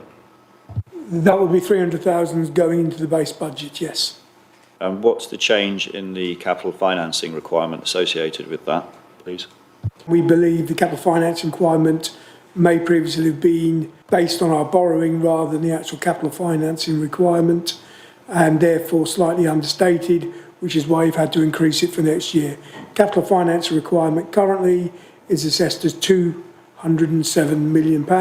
So the difference between our borrowing and the capital finance requirement is what we funded from internal resources. Would I be right in thinking around 30 million would be the right answer? Yes. Now, Bob Watson does insist the council is not in immediate financial distress. We've obtained a recording, though, James, from April 2019 from a town hall event. It wasn't broadcast. It was recorded quietly. You'll hear from Paul Ilnicki in this recording. He's an ex-Surrey Heath Conservative councillor, and a serving councillor, Edward Hawkins. They're speaking with a resident. How much have you borrowed? £5 million, £10 million? No. It's over 100 million. You borrowed over £100 million? Yes. What's the budget of the council? 100 million sounds like a lot of money. Please be assured we're working very hard to achieve what I've just described. Paul, can I come in and just help you out and just add to this one? Because property is my business, if I may. And we borrowed £85 million in the first place to buy what is now known as the Square. And we have spent something in the order of £4 million in refurbishing it. Now, at the time, Michael Gove was also in that meeting. The councillor who you heard from insisted there was no risk to local residents. I have to say that none of us in this room who are residents of Surrey Heath are at risk from the money we borrowed. Now, previously, there's been no direct link to Michael Gove, James, of course, because whilst he's the local MP, he's not involved with the council, though he is, of course, the cabinet minister responsible for local government. At that meeting, in this recording we've obtained, he said he had every confidence in the investments going to plan. And then the other thing is, whatever the future of commercial centres will be, the demand for residential property is such that borrowing at public works loan board rate in order to ensure that you can get residential property means that those developers in the future who are developing that residential property should pay a pretty penny for it. So, provided everything goes according to plan, which I have every confidence that it will, it won't just be the current return on the money borrowed that we will see, we'll also see a windfall benefit when residential developers are building the flats and homes that will be part of this overall development. So Michael Gove said he had confidence in the plan, and as you'll hear here, James, it got a little testy with some of the local residents. You have a future-forward-looking council that says technology is going to change. But they're not looking at all the technologies. No. Wait I asked about IoT. Wait until I'm finished. Okay. Michael Gove getting slightly testy with a... Why would he get involved in this at all? Is that normal for an MP? Well, because he was a local MP, he was seeking to justify some of the purchases the council have made to local residents. And of course, with that portfolio as being the local government secretary, he had an interest as well. He does, of course, distance himself from those plans. Just lastly, James, to give you the response from the department, they say local authorities have seen an increase in core spending power up to 5.1 billion or 9.4% in cash terms. They add that Surrey Heath, of which has received 12.4 million, whilst a Tory source has told me this is yet more nonsense from the Surrey Heath Lib Dems in what appears to be an attempt to justify future council tax hikes on local residents. They say the Lib Dems should stop playing politics and focus on delivering for the residents of Surrey Heath. What a curious business. I think there's going to be council tax hikes up and down the country shortly, because whether they're Labour-led, Tory-led or Lib Dem-led, the the Micawber effect is kicking in, isn't it? They've got a heck of a lot more money going out than they have coming in. Well, and there are councils like Spelthorne, which of course Conservative run, which have huge debts. And I think, as you say, James, only a matter of time before that does hit a sort of cliff edge. You've never hacked any phones, have you, Henry? No. I can barely use my phone myself. It's coming up to 12:57. You're listening to James O'Brien on LBC. Quick word, I think, from Michael in Otley. Michael, what would you like to say? Yeah, I was quite surprised when I heard the sort of reading from the, about the dismantling the sworn testimony of Mirror Group on your show, and is Mr. Morgan a worried man? Yeah, well, you'd have to imagine so. The thing is, none of us have got any precedents for this, really, because previously, anybody found in a similar situation or found to have conducted themselves in a similar way has faced the full force of the law. More than one journalist have ended up in jail. So the short answer is I don't know. But Piers Morgan has always been so generous and compassionate in his treatment of other people in the public eye that I'm sure he can expect a huge reciprocation of care and concern from people like Prince Harry and his wife, and indeed others. It's coming up to 12:58, and thank you, Michael. We shall hand over to Sheila shortly, but first, let me remind you that Dominic Grieve is the guest on this week's Full Disclosure. It's a remarkable conversation that I booked him, or invited him on largely because he's been such a clear-eyed critic of what's happened to his party subsequently. But actually, once we got stuck into it, I found myself at least as, if not more, interested in his sort of career before this little period of him being a kind of critic of where the Tories have been taken since they put the liar Boris Johnson in charge. And I found it quite uplifting, I'll be honest with you, because it reminded me that some people, including Conservatives, do go into politics out of a sense of public service or public duty. So if you, like me, sometimes despair at the state of the Tory party, then I think you'll find it a particularly uplifting listen. If you've missed any of today's show, then you can catch up on Global Player. Listen to the whole show podcast, where you can also pause and rewind live radio. All of LBC's shows are there, as well as the world's biggest podcasts. Pause and rewind live radio on Global Player, where you're always in control. Download it for free from your app store, or head to globalplayer.com. Coming up at 4 on LBC, it's Tom Swarbrick, but now it's time for Sheila Fogarty. I look forward very much to listening to that. He is a bit of a political hero of mine. Mine too, Dominic now, Grieve, actually. Yeah. A proper gent as well. Yeah, absolutely. And effective and principled. All those things we really need and currently don't really have. And currently don't really have. And currently don't really have. And currently don't really have. And currently don't really have. And currently don't really have. And currently don't really have. And currently don't really have. And currently don't really have. And currently don't really have. And currently don't really have. And currently don't really have. And currently don't really have. And currently don't really have. And currently